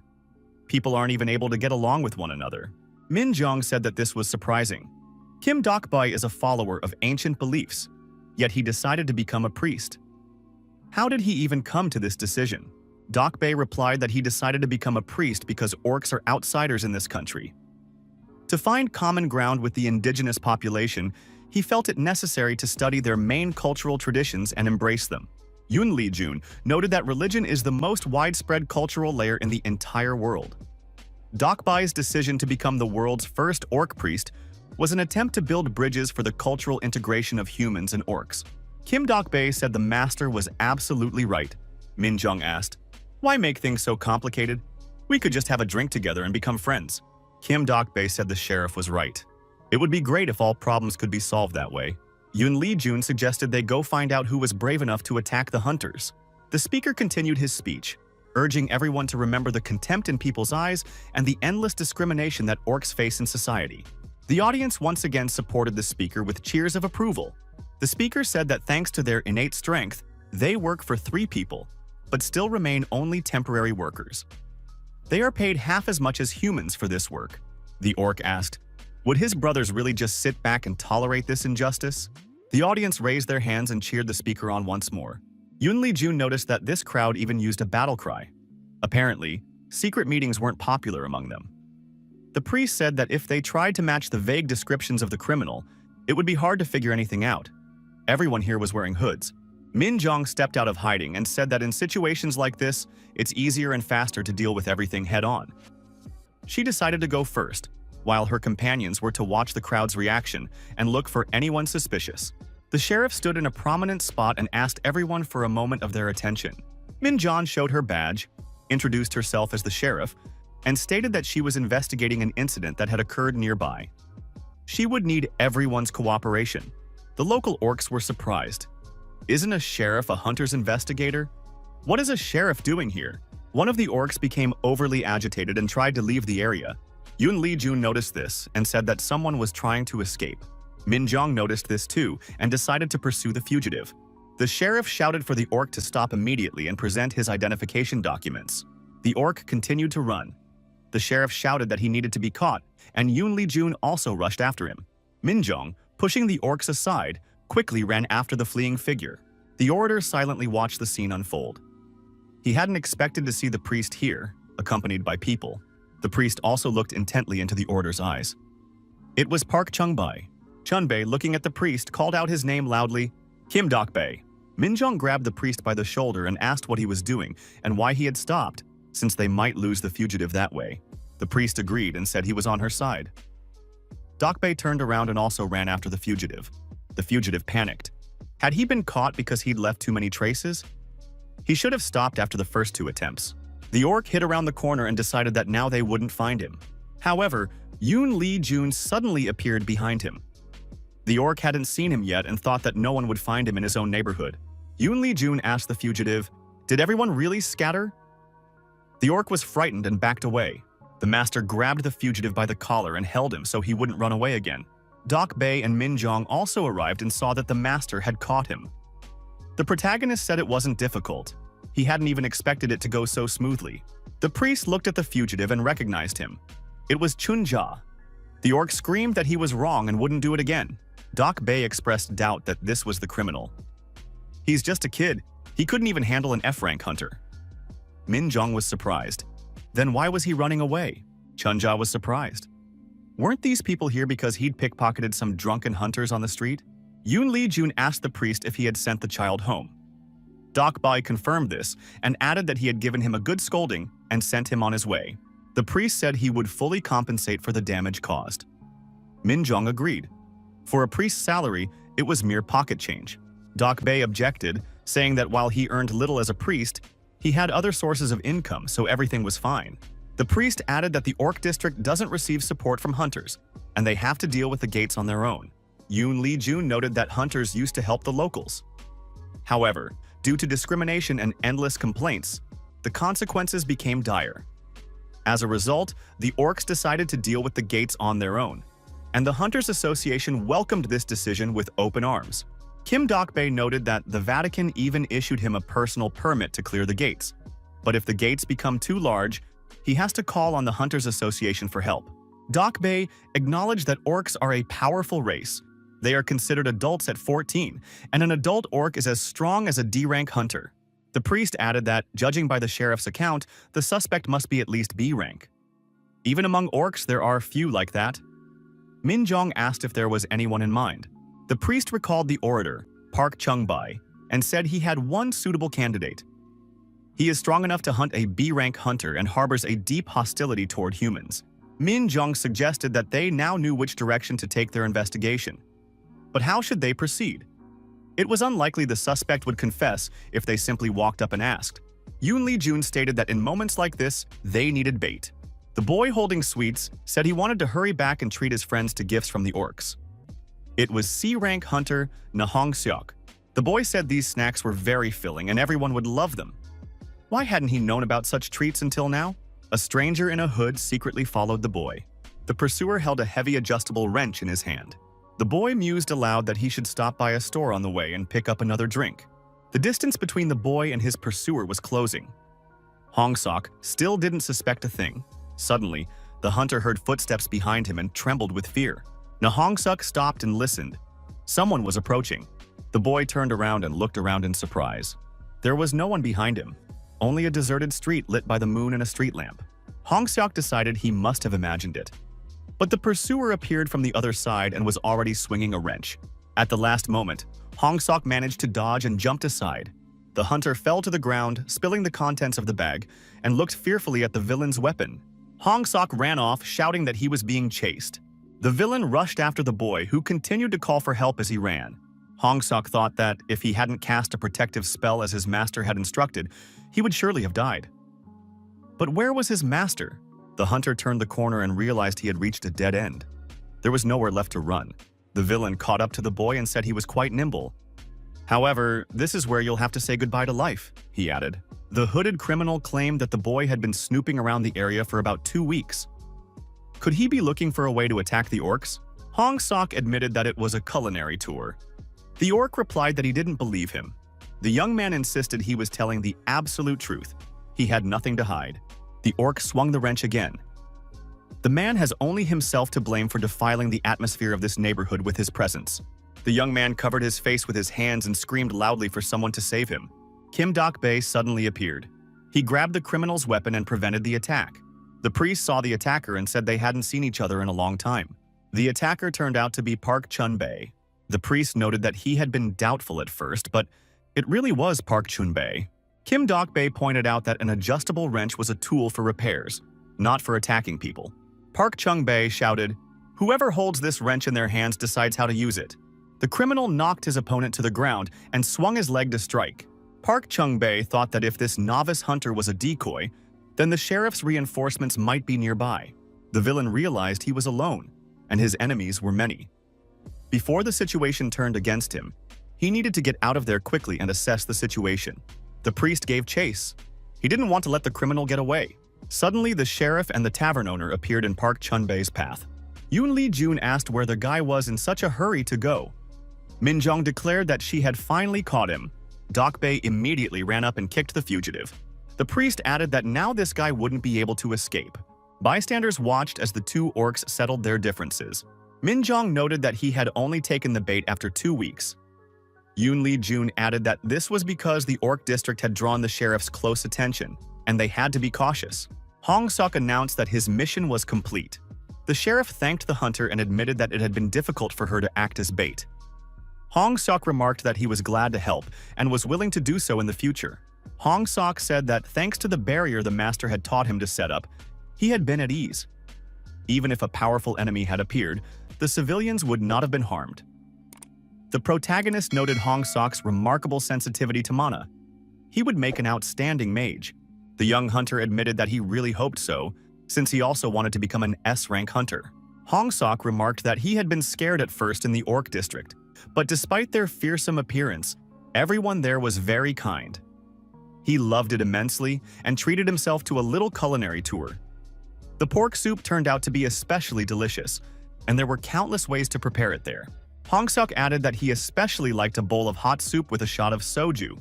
Yoon Lee-jun thought that the combination of soup and soju sounded simply amazing. The hunter glanced at his watch and said it was almost time for a hunting raid. He asked the master if he could leave. Yoon Lee-jun said the guy was free to go and added that the establishment would provide him with drinks for a month on the house. Hong-seok was especially pleased with that last remark. He'd be able to save money on drinks. The protagonist waved to the guy and wished him a safe trip home. Min Jong noted that this guy was very young, yet already a hunter. Yoon Lee-jun said that appearances were deceiving.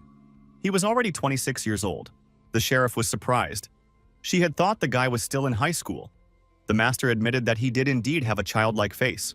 Min Jung was even more surprised. Could the master really be saying that Hong Seok is the same age as Kim Dok-bae? Yet his skin is as soft as a baby's. What could be the secret? The sheriff surmised that the hunter possessed the eternal youth ability. She had to find out the secret behind that flawless skin at all costs. Yoon Lee-jun looked at the fighting orcs and thought that all that remained was to apprehend the criminal. The orcs fought fiercely, parrying each other's blows again and again. Kim Dok-bae and Park Chun-bae struck each other simultaneously, and when their fists collided, a massive burst of excess energy was released. The opponents were sent flying in different directions but managed to stay on their feet. The standoff continued. The priest asked, "Could it be that the serial killer who mercilessly slaughtered the hunters was Park Chun-bae?" Chun-bae replied that he wanted to clarify something. His targets were only the humans among the hunters. Dok-bae asked, "Why did he do that?" Chun-bae was surprised. Had the priest still not understood? Orcs are those who were once the center of the universe. Now they seem like trash in the eyes of humans. In body, spirit, and honor, they are noble beings, incomparable to pitiful humans. Chun-bae noted that a single orc was equal in strength to 50 human men. They stood on a completely different level of development than humans. There was not a single reason why they could not lead this world and rule over all. Dok-bae said. So Chung-bae was single-handedly exterminating hunters to reduce their numbers before the war. Orcs are few, while humans are countless. Human hunters are no weaker than orcs. Chun-bae asked, "Is the priest really a defeatist? Does he want the orcs to bow their heads to humans for centuries to come?" Kim Dok-bae declared that this was not what he meant at all.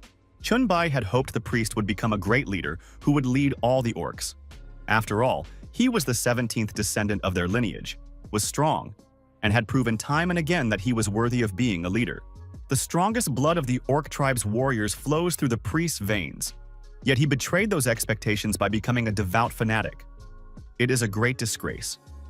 Does he not fear the moment when, after death, he will stand before the god Orcus?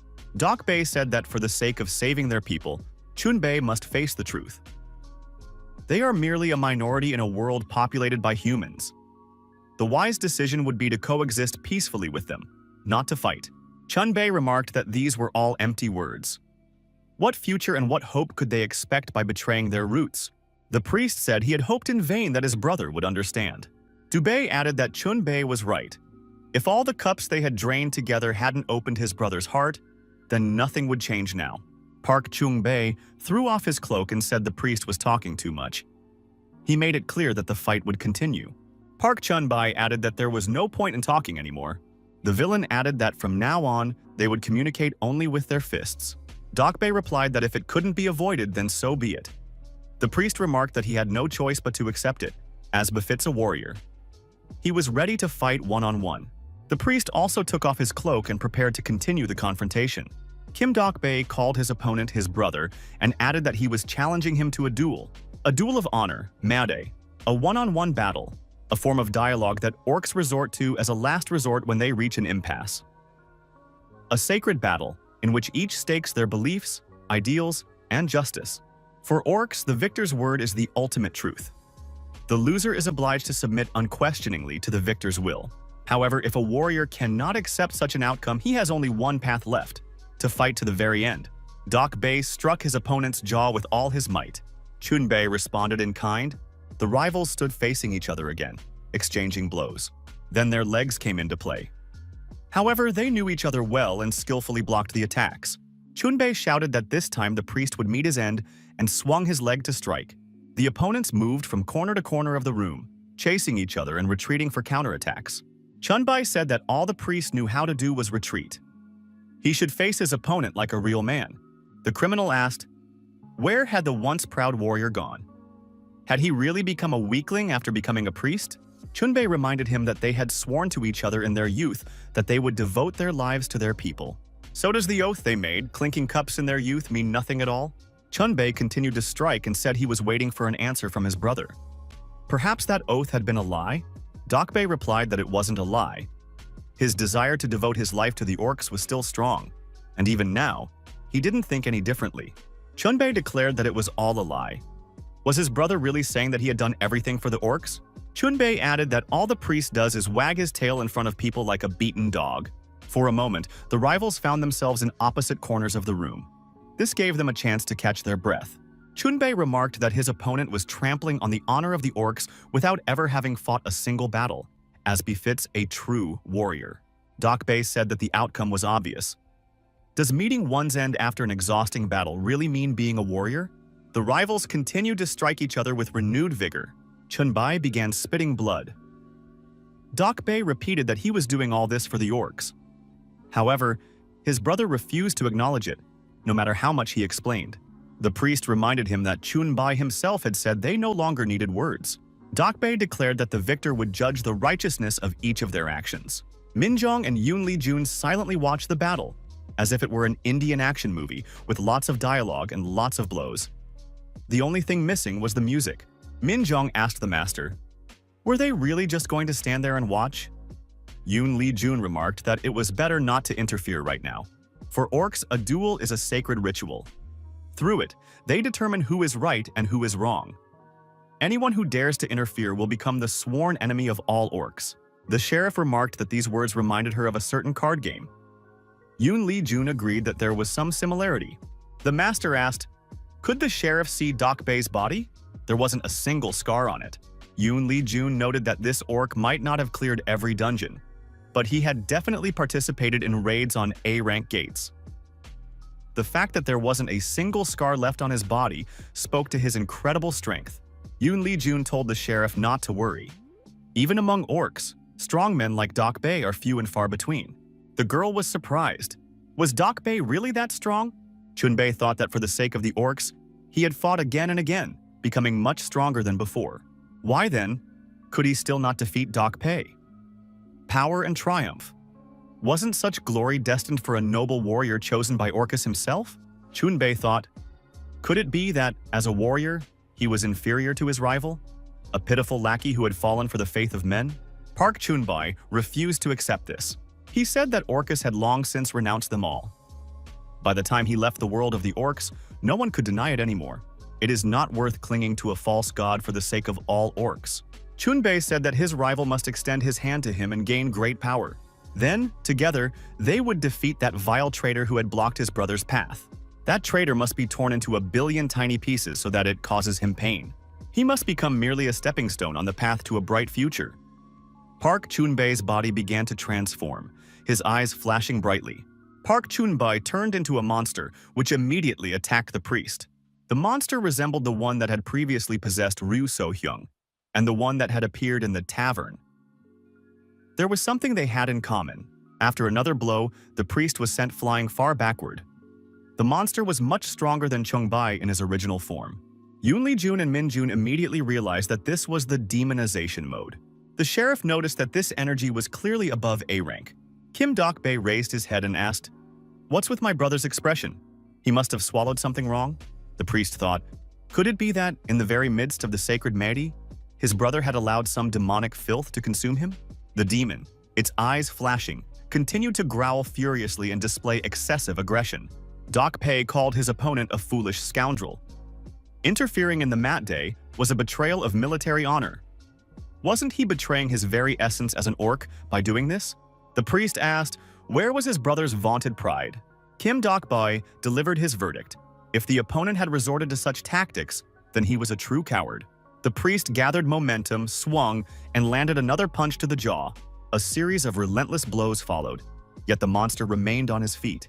He simply laughed in response. The monster counterattacked, and the priest was sent flying to the side again, landing on one knee. Dokbei declared that his opponent, who had once preached about a warrior's honor, had turned into a monster incapable of even speaking coherently. Is this pitiful appearance and his actions truly what he wanted? Thanks to his transformation into a demon, Park Chunbei's strength and speed had increased to incredible limits. He was now roughly A rank. The priest could barely keep up with his attacks. But there was one major problem: his absurd resilience. Nothing phases him, no matter how many blows he takes. If they keep trading blows, Dokbei will be the only one to run out of steam in the end. The priest pondered what to do in this situation.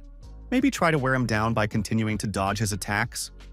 If he's grown so much in size, his stamina must have decreased, so that might work. Another option was to go all out and strike at a single point. If he concentrated all his blows in one spot, he might be able to pierce through that sturdy armor. Doc Pei decided that these were all just empty hopes. With so little information, it was impossible to find the right solution right away. The priest decided he would do everything in his power. Minjong asked once again, were they really just going to stand there and watch? After all, Changbai had already turned into a demon. The situation had become exponentially more dangerous. Judging by the aura, it was an A-rank demon. Yoon Lee-jun admitted that this was all a hassle, but he hadn't known that his opponent would become a demon. The sheriff asked again, what should we do? The protagonist said that if the priest had challenged his opponent to a one-on-one duel, he'd rather bite his tongue off than accept anyone's help. Orcs are very stubborn. Demonic energy usually can't just swallow them up like that. Could it be that the guy had been exposed to demonic energy for too long? Suddenly, a massive reinforced concrete structure, part of the building, began to collapse, posing a threat. However, our hero reacted in time. With a confident movement of his hand, he grabbed the structure and averted the danger. At the same time, he said that turning into a demon is detrimental to one's sanity. Sanity is dulled in the process, so losing the ability to speak or endlessly repeating catchy phrases is common. Yoon Lee-jun added, the greater the drawbacks, the greater the advantages. In exchange for a shorter lifespan upon demonization, the creature gains the strength to stand on equal footing with a hunter. The exact cause of demonization has not yet been established. However, the main factors include mana poisoning, erosion of demonic energy, and a conflict of foreign forces within the body. If an orc capable of hunting B-rank masters undergoes such a transformation into a demon, its power will be beyond measure. At the same time, it takes virtually no damage. Analyzing the situation, the protagonist came to the conclusion that he needed to intervene. The monster shoved his opponent, and he began to fall from the top floor straight down. After the fall, people rushed over to the priest. The sheriff asked, how is Doc Pei feeling? The priest stood up and replied that he was fine. Minjong noticed that he was covered in wounds. His entire body was injured. Kim Dok-bae told the master not to intervene under any circumstances. After all, this was a one-on-one duel. The priest added that if anyone interfered in the battle, he wouldn't even forgive him. Yoon Lee-jun replied that he understood everything and fell silent. Dok-bae thanked the master for his understanding and added that this was extremely important to him. Kim Dok-bae addressed the monster, called him by name, and reminded him that he was his brother. Dok-bae remarked, if Chun-bae truly decided to defeat him this way, he would risk everything to stop his brother. The priest said that standing before him was not just some demon, but a battle-hardened warrior. Chun-bae must remember who he is. He must remember the moment when they first clinked glasses and made a vow. The young orcs were thrown out onto the street and told to leave immediately. The cook remarked, if people find out that filthy orcs are showing up here, all the customers will scatter in an instant. Young Kim Dok-bae replied that they were customers too and had money. The cook snapped, an orc has no right to call himself a customer. He won't accept this money. Besides, it's probably counterfeit. Park Chun-bae suggested to his friend that they just leave. Apparently, today wasn't their day. Dok-bae felt down. After all, they hadn't done anything wrong. Why were they being treated this way? Chun-bae suggested they have a drink. Dok-bae asked in surprise what that was all about. Chung-bae remarked that on a lousy day like this, they simply had to have a drink. He added, that's exactly what he meant to say, but they aren't allowed to drink alcohol until they're adults. That's why he brought milk. It looks like Macaulay. The young orc suggested they pretend it was alcohol and drain their cups. After that, they'd be able to chase away their melancholy. Dok-pa laughed. My friend is talking nonsense. The friends declared that from now on, these would be their brothers' cups. Until the day the last cup in this world is broken, they would live for their orc brothers. Chun-bae added that he was ready to give his life for his brother at any moment. Kim Dok-bae noted that his brother had once been kinder to people than he himself was. They had learned a great deal from one another, making up for what each lacked. The priest asked how his brother had become such a terrifying monster, capable of piercing his own brother's heart without hesitation. Dok-bae added that Chung-bae had even rejected the honor of an orc, ready to tear him to pieces. The monster continued to growl aggressively, his eyes still gleaming. The body of the priest, Kim Dok-bae, lay on the rubble of a brick wall. With his last ounce of strength, Dok-bae sat up and looked at the enormous monster. The priest reminded him that a true orc warrior would never succumb to the influence of demonic energy, even if things had turned out this way. Dokbae told his brother that he believed in him. He was a great warrior with whom they had drunk from the same cup. The priest added that he was proud that Chungbai was his brother. He knew that Chungbai would never desecrate the sacred duel. Dokbae shouted that his brother must remember the moment when they sealed their bond with the cups of brotherhood. The monster continued to growl, baring its teeth. Its eyes still glowed. The sheriff shouted for the monster to stop immediately. Yoonli Jun took a coin out of his pocket and said he could no longer just stand by and watch. Let the priest hate him for interfering in the duel. The protagonist aimed the coin at the monster. He declared, if he didn't intervene right now, Kim Dokbae would surely die. The coin flew into the monster's body, and blood flowed from the wound. Chunbei shouted that he was a great orc warrior and gave his name. He didn't realize what he was doing, while Dokbae continued to fight back. The monster said that Kim Dokbae was a great warrior whom he had once envied, and a childhood friend with whom they had once forged a bond of friendship. Chunbei added that his friend had recently begun preaching incomprehensible ideals, calling for peace between orcs and humans. That was what drove a wedge between them. However, despite this, Dokbae is dearer to him than anyone else in the world. No one can replace him. Why then is he fighting this friend? Park Chunbei said that now he remembered they had a duel. But how did it come to this? No matter how hard he tried to remember, he couldn't figure it out. Kim Dokbae wondered, what was his brother saying right now? Did Chunbei just call him by name? Kim Dokbae said with all seriousness that he believed in his brother. Chunbei looked at his reflection in the broken glass and saw not himself, but a monster. Did he really look like that now? Dokbae urged his brother once more to recall the moment when they had sealed their friendship with cups. At that moment, Park Chunbei truly remembered the past. The monster still stood there, bleeding from the wound caused by the coin. The monster screamed that he was the great orc warrior, Park Chunbei. The transformation began to reverse. The priest declared that his brother had finally come to his senses. Chunbei realized he had regained his senses. It hadn't been easy. Even though a rift had formed between them, he had done something an orc warrior should never have done. Chunbei admitted that he had shown disrespect in the sacred duel and asked his brother for forgiveness. Dokbae replied that he accepted the apology and understood. It had been nothing more than an unfortunate misunderstanding. Chunbei said that was excellent and suggested they continue the duel. Dokbae agreed. The confrontation continued. Minjong exclaimed that this was madness. Were they really going to fight like this? Yoon Lee Jun agreed with the sheriff. The protagonist added that it really was madness. However, such is the life of orcs. The nearest surveillance camera was operational and recording everything that was happening. The girl watching the scene was surprised. Why had the demon transformation dissipated? But this orc was interesting to watch, just a little more, and he would have become an S-rank demon. She sat in the office in front of the monitors and couldn't understand how the brainwashing could have failed, since she had spent so much time infecting this orc. The girl started to freak out and declared that this was why she hated orcs. The office floor was littered with the mangled bodies of security personnel. She said she was no longer interested in the original plan. Maybe she should just kill them all? Meanwhile, the orcs continued to settle their differences and demonstrate their strength to one another. As a result of the confrontation, Kim Dokbae said he had managed to hold his ground. Victory in the duel was proof that his convictions were correct.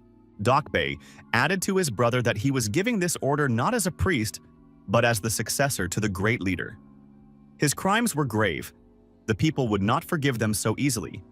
He must accept his guilt and suffer the punishment he deserved. The priest added that when his brother is ready, he must return as a true orc and devote the rest of his days to serving others and atonement. Dokbae noted that this would not wash away all his sins, but there would surely be a place for him among the hunters. The priest couldn't hold himself up and also fell to the ground.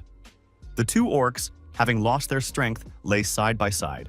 Minjong couldn't take it anymore and rushed over to Kim Dokbae. Yoon Lee Jun remarked that everything here had already been settled. The protagonist looked at the surveillance camera and added that they had an uninvited guest. The girl behind the monitors saw the face on the screen and wondered, "Who is that?"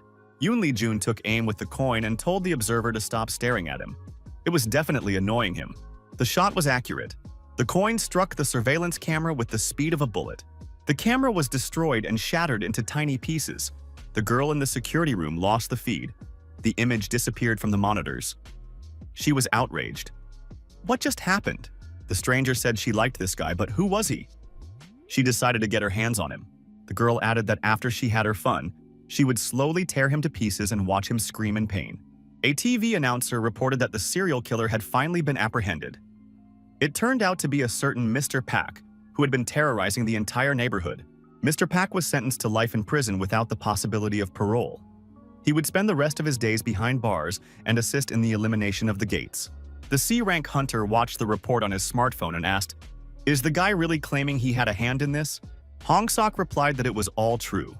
Without him, they would never have caught the criminal. The master confirmed these words. They had tracked down the criminal only thanks to Hong Sok. Yoon Lee-jun prepared coffee liqueur with milk and an old-fashioned for the clients. The patrons were satisfied. Hong Sok asked, "It's free for me, right?" The pub owner confirmed this and added that the young hunter could order whatever he wanted. Hong Seok said he loves coffee liqueur because it's always delicious. It's real coffee milk, but only for adults. Jin Ho remarked that the old-fashioned is truly a classic. A bittersweet taste and a pleasant strength. The owner was glad that the visitors enjoyed the drinks. Lee Ruri saw the visitors and was surprised. One of them was just a child. Was it really okay for him to drink something like that? Hong Sok got angry and said the girl was up to her old tricks again. He was already 26 years old. The hunter showed his ID. Ruri said the document was fake. The ink had already faded. The girl added that it looked like a cheap fake. Hong Sok kept complaining and calling the girl names, since she was deliberately trying to get under his skin. Ruri told her uncle that she wanted something tasty too. Yoon Lee-jun made a cocktail and said it looked almost the same but would taste much better to a child. Lee Ruri sat down next to him and began to drink her milkshake. The girl declared that it was sweet and delicious. Real coffee milk. Kim Jin-ho remarked that the girl was very cute. Hong Seok added that he also loved that drink when he was a child. Hong Seok asked if everyone had returned from the dungeon safe and sound. Jin-ho replied that it had been a reconnaissance mission. Everything went smoothly and without serious injuries. Hong Seok remarked that the last time he went into the dungeon with a party, one hunter had died. He was a rookie from another guild. They hadn't met before. Hong Seok added that there hadn't been any dangerous moments, but for the rookie, it was his first raid. The guy panicked and couldn't follow the commander's orders. Jin-ho admitted that it was sad. Hong Seok added that if that hunter had just obeyed orders, he would have come out without a single scratch. When newbies die because of their own stupidity, there's only one thought in your head. It's a shame, even though it could have been avoided. Jin-ho noted that dungeon reconnaissance is now conducted very thoroughly. Barring exceptional cases, almost everyone returns alive. Jin-ho noted that even accounting for the deaths of scouts in gates with high volatility and in dangerous dungeons, the average survival rate exceeds 90%. This is due to the fact that groups of hunters whose strength far exceeds the gate's level are specifically sent on raids. Jin-ho added that he had seen others die many times and seemed to have grown accustomed to it. Hong Seok stated that he, too, feels almost nothing anymore. The hunter suggested that the incident in the first battle after entering the dungeon happened because they simply hadn't had time to properly bond. But most likely, he really had just gotten used to the deaths of others. That is the essence of a hunter's work. Hong Seok asked, "Wasn't the master a hunter once too?" Ruri asked for another cocktail, but the master refused. Hong Seok replied that he had indeed been a hunter before. The guests asked what it was like to work back then. Was the atmosphere very different from today's? Yoon Lee-jun thought for a moment and replied that the atmosphere was only slightly different. A bloodthirsty monster roamed the city streets, hunting people and mercilessly destroying them. A man saw the monster and trembled with fear. He even froze in place. The monster lifted its victim and opened its enormous maw. The man with a sword in his hand was ready to fight. The man with the sword saw the monster swallow its victim and became even more terrified. The monster turned and approached the armed man. The man was terrified and covered his face with his hand. But at that moment, the monster was cut in two. A hunter appeared nearby and asked what the guy was doing there. The hunter reminded him that he had told him before. If the young man wanted to survive, he had to act first and ask questions later. The young man, his eyes wide with fear, told the hunter that danger was approaching from behind. Behind the hunter, Yoon Lee-jun, a huge monster appeared. Suddenly, the monster was destroyed. Another person came to the rescue. Yoon Lee-jun said it had been done very slowly. He had almost been hit. The group leader, Bae Cheol-gu, remarked that it wasn't that he was slow, but that Yoon Lee-jun was too fast. The young man was surprised. Standing before him was the very man who destroys hundreds of monsters with his bare hands. It was the Guardian, Bae Cheol-gu. Yoon Lee-jun told the Guardian that this newcomer was his fan.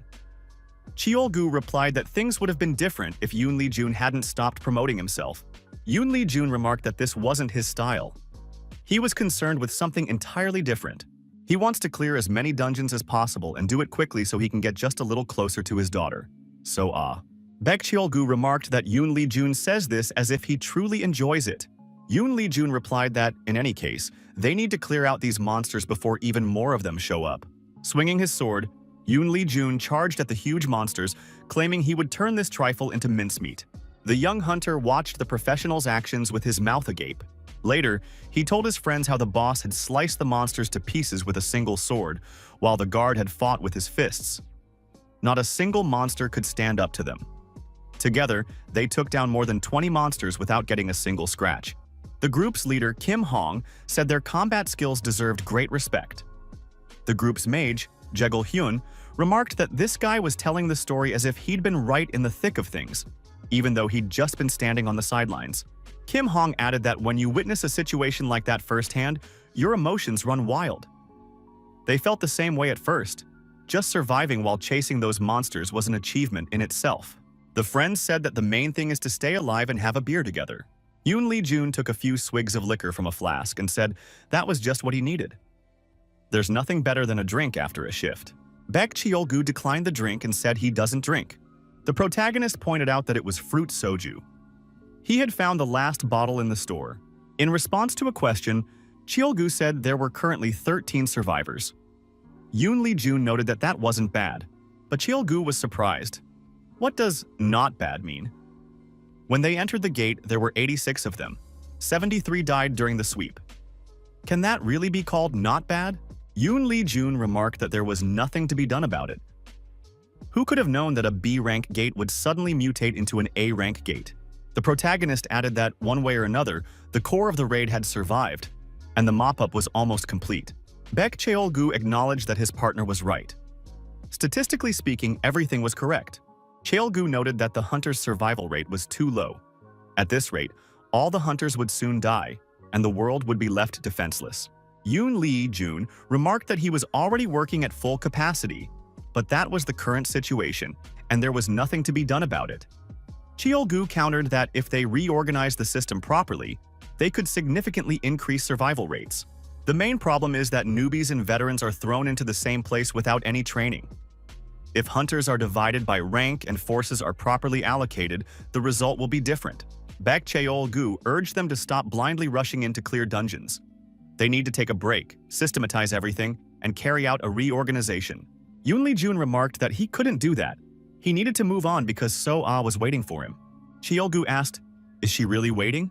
Yoon Lee-jun got angry. What exactly does his interlocutor mean by that? Cheol-gu noticed that at some point, Yoon Lee-jun had started repeating that name over and over. He kept insisting that he had to find his daughter, but Cheol-gu has known him for ages and has never once seen this child. Cheol-gu added that Yoon Lee-jun didn't even have a photo of his daughter. The Guardian noted that he only knew of her existence from Yoon Lee-jun's words. It's madness to search for a child by combing through all these gates and dungeons. The guard asked if this girl even existed. Yoon Lee-jun grabbed his companion and pinned him against the wall. The protagonist punched the wall, and it was completely covered in cracks. After the next blow, the wall collapsed. Yoon Lee-jun grabbed Cheol-gu by the chest and told him to try repeating those words again. Bae Cheol-gu demanded that Yoon Lee-jun take his hand off. Suddenly, another person appeared in the room. The young men turned around. The man told them to calm down. He had already thought a monster had attacked them. Yoon Lee-jun, still holding the guard, continued to stare intently at him. The hunter told the boss that he suggested they take a look at what the newcomer had found. The newcomer was holding several bottles of wine. He remembered that the guard had mentioned his love for wine. Yoon So-hyun noted that he had found a whole case of that wine. Jung-ho had already chilled it with his magic. Yoon Lee-jun acknowledged that Riesling was Cheol-gu's favorite wine. Cheol-gu confirmed that it was indeed good wine, and moreover, Orpheon. The newcomer said there were no glasses, but drinking such wine straight from the bottle was also fun. It gave it a special vibe. Yoon Lee-jun noted that even without a glass you can experience the full range of flavors if you hold the wine in your mouth for a moment. The protagonist handed the bottle of wine to the guard and said he had spoken out of turn, so he apologized. Cheol-gu apologized for bringing up a personal topic. The group of hunters gathered around the campfire and happily drank the wine they had found. The monster roared loudly and swiped at the hunter with its paw. A large pool of blood appeared. The surviving hunters grabbed their weapons and began fending off the monsters attacking them. Cheol-gu saw the rookie's body lying in a pool of blood and screamed in rage. One day, the heavens split open. Armed monsters emerged from the other world. The world they once knew collapsed overnight. Yoon Lee-jun, clearing the rubble of the destroyed building, told Cheol-gu to get out of there. It was then that the Guardian met the hope of the entire world, a hero who single-handedly exterminated monsters and saved people's lives.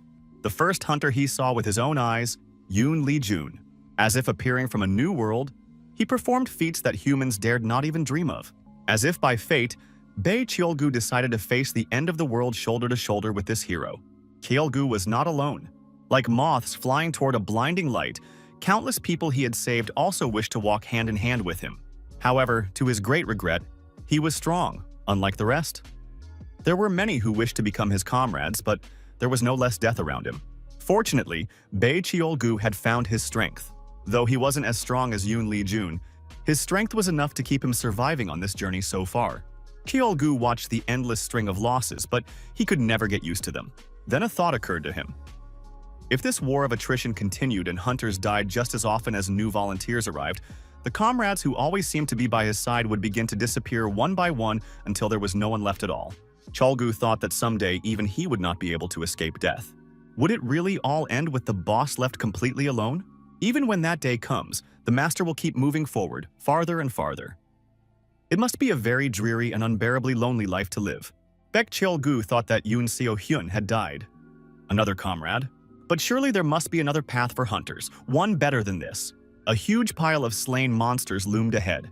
Yoon Lee-jun said the wine tasted bitter. Cheol-gu noted that only 7 had survived.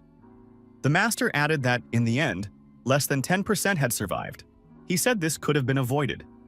Yoon Lee-jun added that perhaps Cheol-gu was right. His partner said he no longer intended to stand by and watch senseless sacrifices. He wanted to go back to strengthen the hunter system from within. Yoon Lee-jun would continue moving forward. The protagonist replied that there was no other way. Cheol-gu suggested that someday the day would come when even the master would decide to stop. The Guardian added that this is where their paths diverge. Yoon Lee-jun said that Cheol-gu had made the right decision.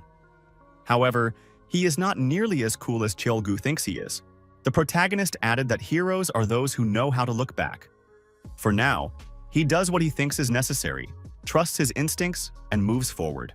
The master said that even if they look in different directions, he trusts Cheol-gu's instincts more than anyone else's. After all, he is the younger brother of whom he is so proud.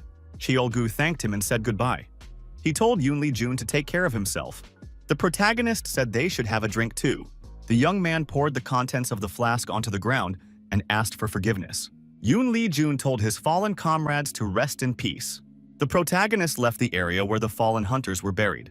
Hong-seok and Jin-ho continued to relax at the tavern pub. Yoon Lee-jun repeated that back in the days when he was still active, things were different. If 100 people went into a dungeon, fewer than 10 would come out alive. Hong-seok said the master was exaggerating. That was back in the era of the first-generation hunters. Jin-ho noted that he had read about it in books too. Hong-seok added that the master was talking about events from 10 years ago. But the master didn't look much older than them. Hunters were divided into generations every 10 years. They were the 3rd generation, the newcomers. Those who had just graduated from hunter school were the 4th generation.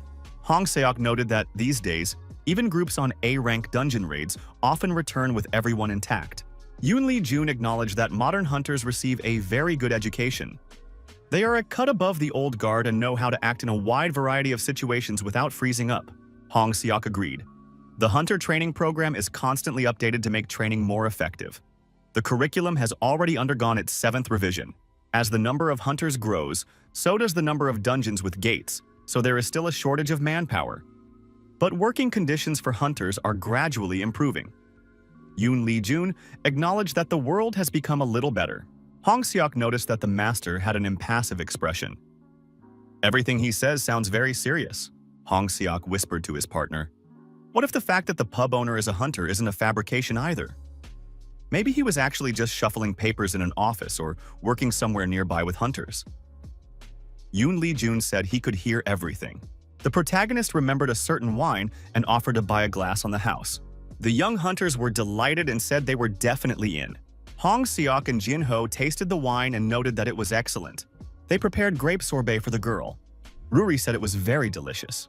In the morning, Lee Ruri stepped outside and looked around. The weather was nice and birds were flying all around.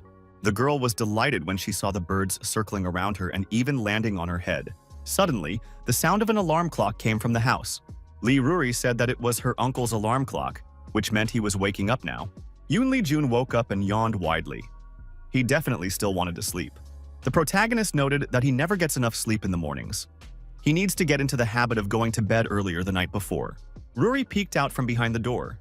The girl smiled slyly. Her uncle asked why she was so restless today. Ruri suggested they go explore the neighborhood. Yoon Lee-jun replied that he was very tired and would rather stay home. The girl looked disappointed. Her uncle said he'd agree to her request, but he needed to take a shower, and Ruri would have to wait. While out for a walk in town, Ruri got an ice cream cone. The girl said it was cold, refreshing, and sweet. The girl noticed that the sun was shining brightly today, so the ice cream seemed even tastier. Suddenly, Ruri winced and said her head was starting to hurt. Yoon Lee-jun remarked that this always happens when you try to eat too much cold food at once. Yoon Lee-jun heard a familiar voice. The sheriff was talking to a guy and telling him not to even think about running away. Apparently, he wanted to get himself into trouble. Why did he use his abilities for extortion? Everything was caught on camera. Ruri greeted her little sister, Young. The sheriff also wished Ruri a good morning and asked where they were headed. Ruri replied that her uncle was going on a date. Min-jun admitted she didn't know the master was that kind of person. The master told the girl to stop talking nonsense. The sheriff continued questioning the suspect and told Ruri to have a good time. Yoon Lee-jun told the girl not to grow up to be as mean as the sheriff. Ruri promised. Ruri spotted a clothing store ahead and immediately dragged her uncle along with her. The girl was completely transformed after completely changing her appearance. After that, Ruri and Yoon Lee-jun went to a cafe and ate their fill of pastries. The girl offered her uncle a piece of her cake and treated him to some. After a long and interesting walk, Yoon Lee-jun and Lee Ruri headed home. The girl was tired and fell asleep in the hero's arms. After a while, Ruri opened her eyes. Yoon Lee-jun said that she had finally woken up. Ruri thanked her uncle and said she had a lot of fun today. She said she could walk the rest of the way on her own. Yoon Lee-jun told her to sit still. They were almost there. Ruri exclaimed that she loved it when her uncle carried her in his arms. Yoon Lee-jun suggested they be quiet. Ruri asked her uncle what would happen if, purely hypothetically, it turned out that his acquaintance wasn't human at all. Yoon Lee-jun was surprised. What was she talking about? Ruri explained that he might look like a human, pretend to be a human, but actually turn out to be a monster. The protagonist replied that even if he turned out to be different from what he seemed, it wouldn't change anything.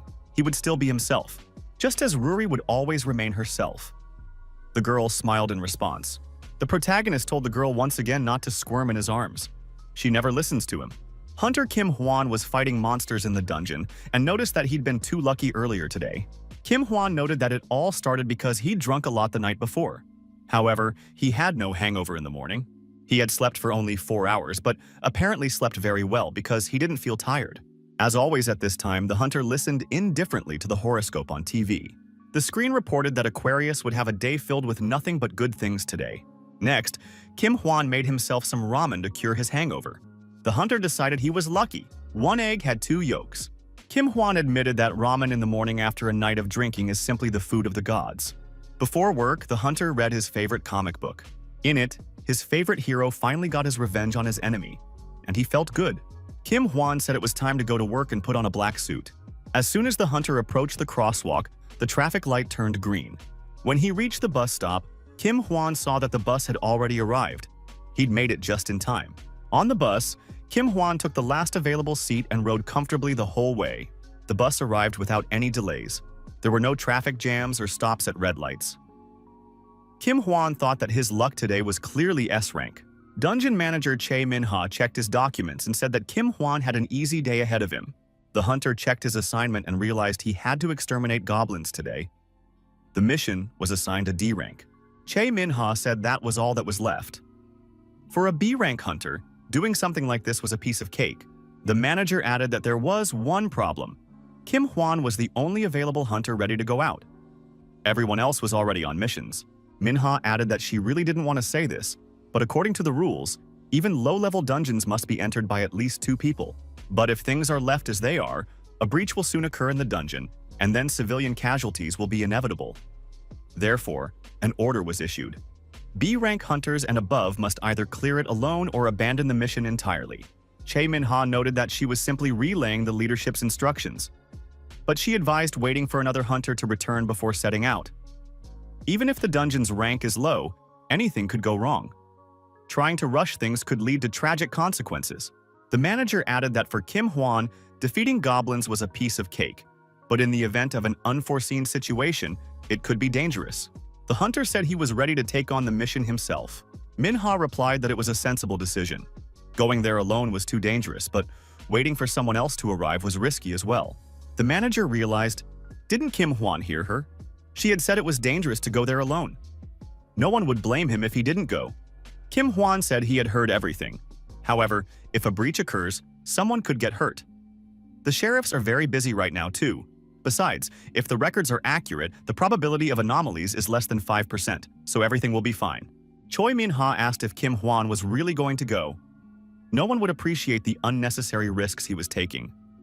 Even if the risk was minimal, there was no need to put himself in danger. Kim Hwan replied that if there was a way to avoid casualties, he had no right to pass up such an opportunity. He had to use his power to protect people. That was the very first principle of a hunter that he had learned. The manager noted that this is exactly what Guildmaster Bae Chil-gu always says. Looking at Kim Hwan, one might think he's an ambitious rookie who's just finished his training. However, it's not within her power to stop him. Chi Min-ha said she would take care of the paperwork right away. The hunter must try to return alive.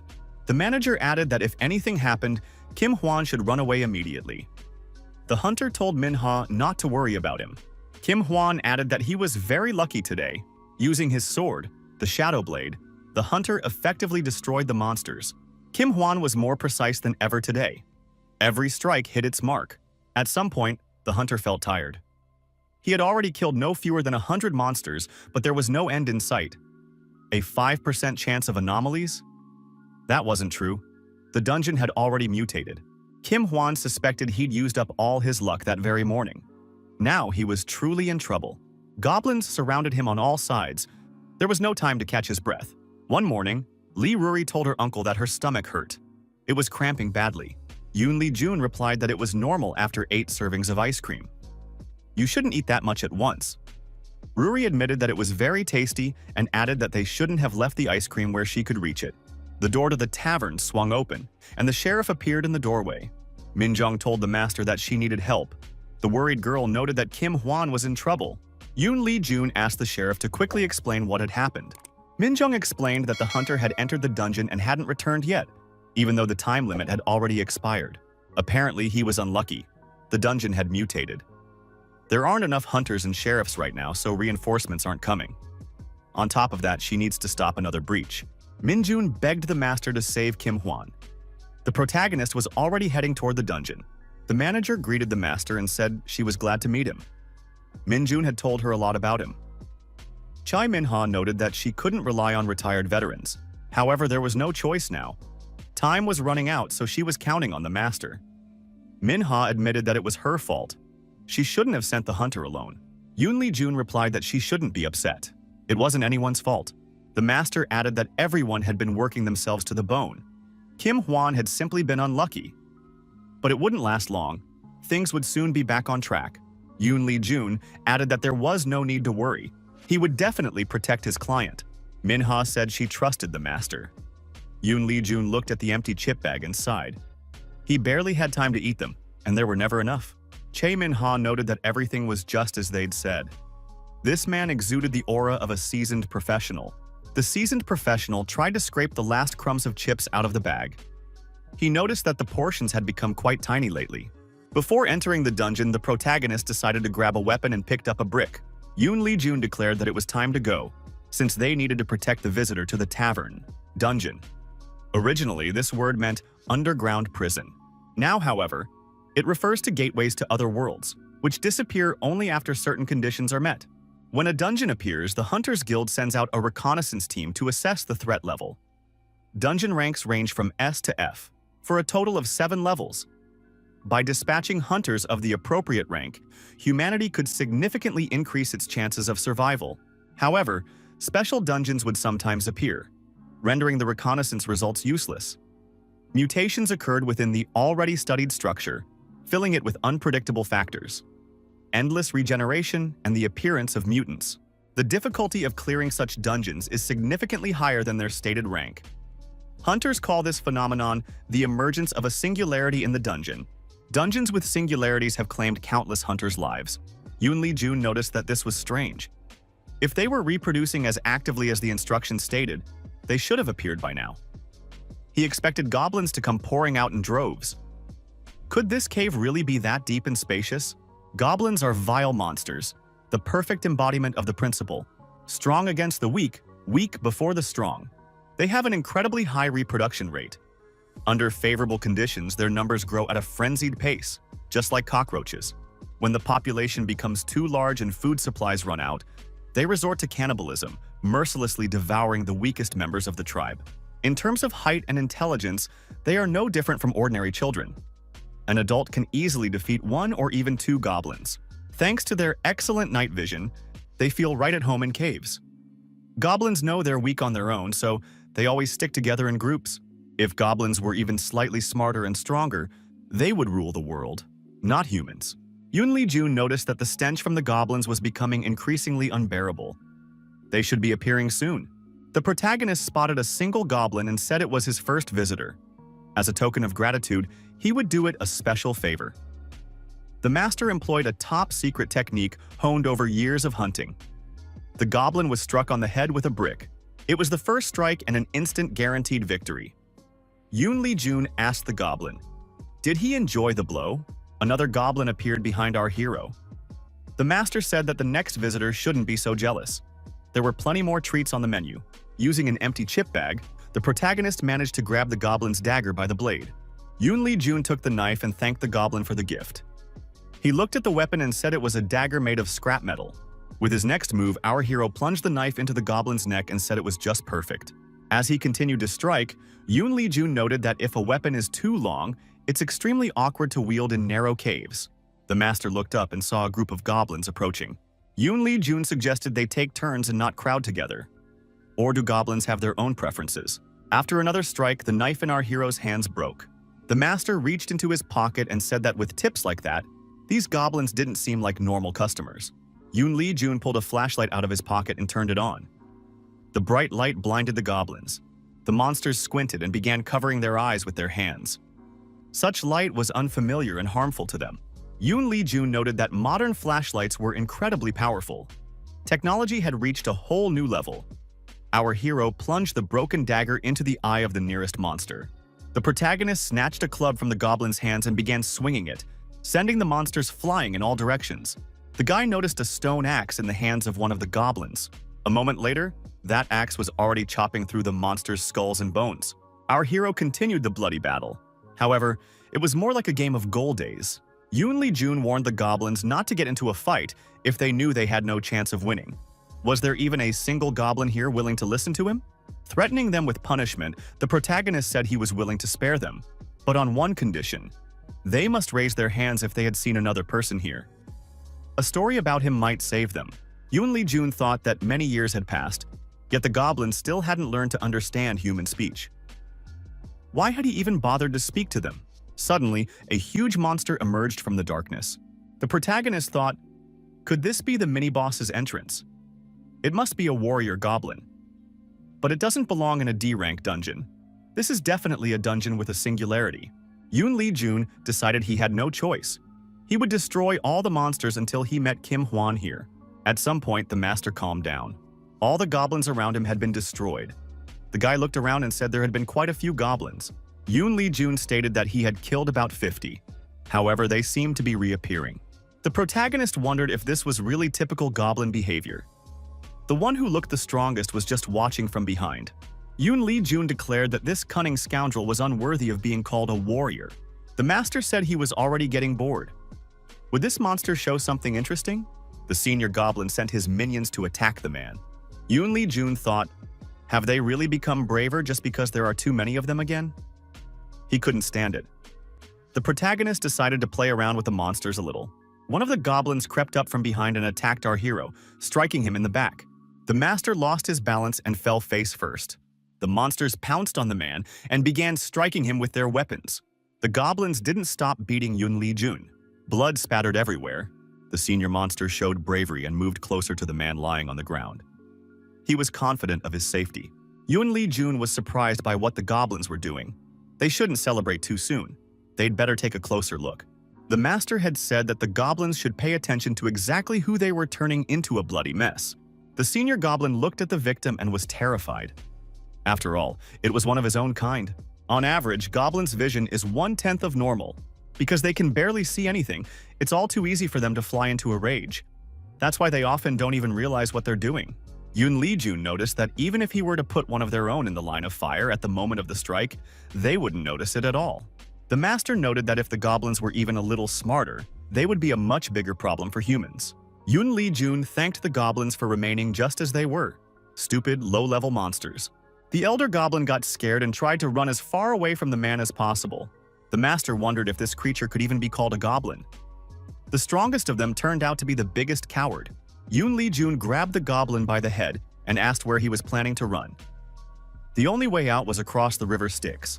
Hunter Kim Hwan, standing atop the monster's chests, said that these goblins stank unbearably. Kim Hwan decided to grab a snack and pulled out a package of protein bars. The hunter said that 27 hours had already passed since he got stuck in this dungeon. When would the rescuers arrive? Considering they were short-handed, it could take a long time. Kim Hwan didn't know how much longer he could hold out here. This might be his last protein bar. The hunter jokingly wondered if he should start eating goblins, like in Dungeon Delicacies. But he definitely wasn't capable of that. Kim Hwan had heard that goblins eat each other when they run out of food. Apparently, they have strong stomachs. The hunter said that you could actually die doing that here. If he'd known it would end like this, he definitely would have formatted the hard drive on his computer. Kim Hwan heard a suspicious sound and turned around. Behind him stood a large goblin who had dragged a fellow goblin along. The goblin opened its mouth and prepared to devour its prey. The hunter watched the scene unfold with horror and revulsion. The large goblin began tearing at the victim's flesh with its teeth and swallowing it. The hunter was surprised.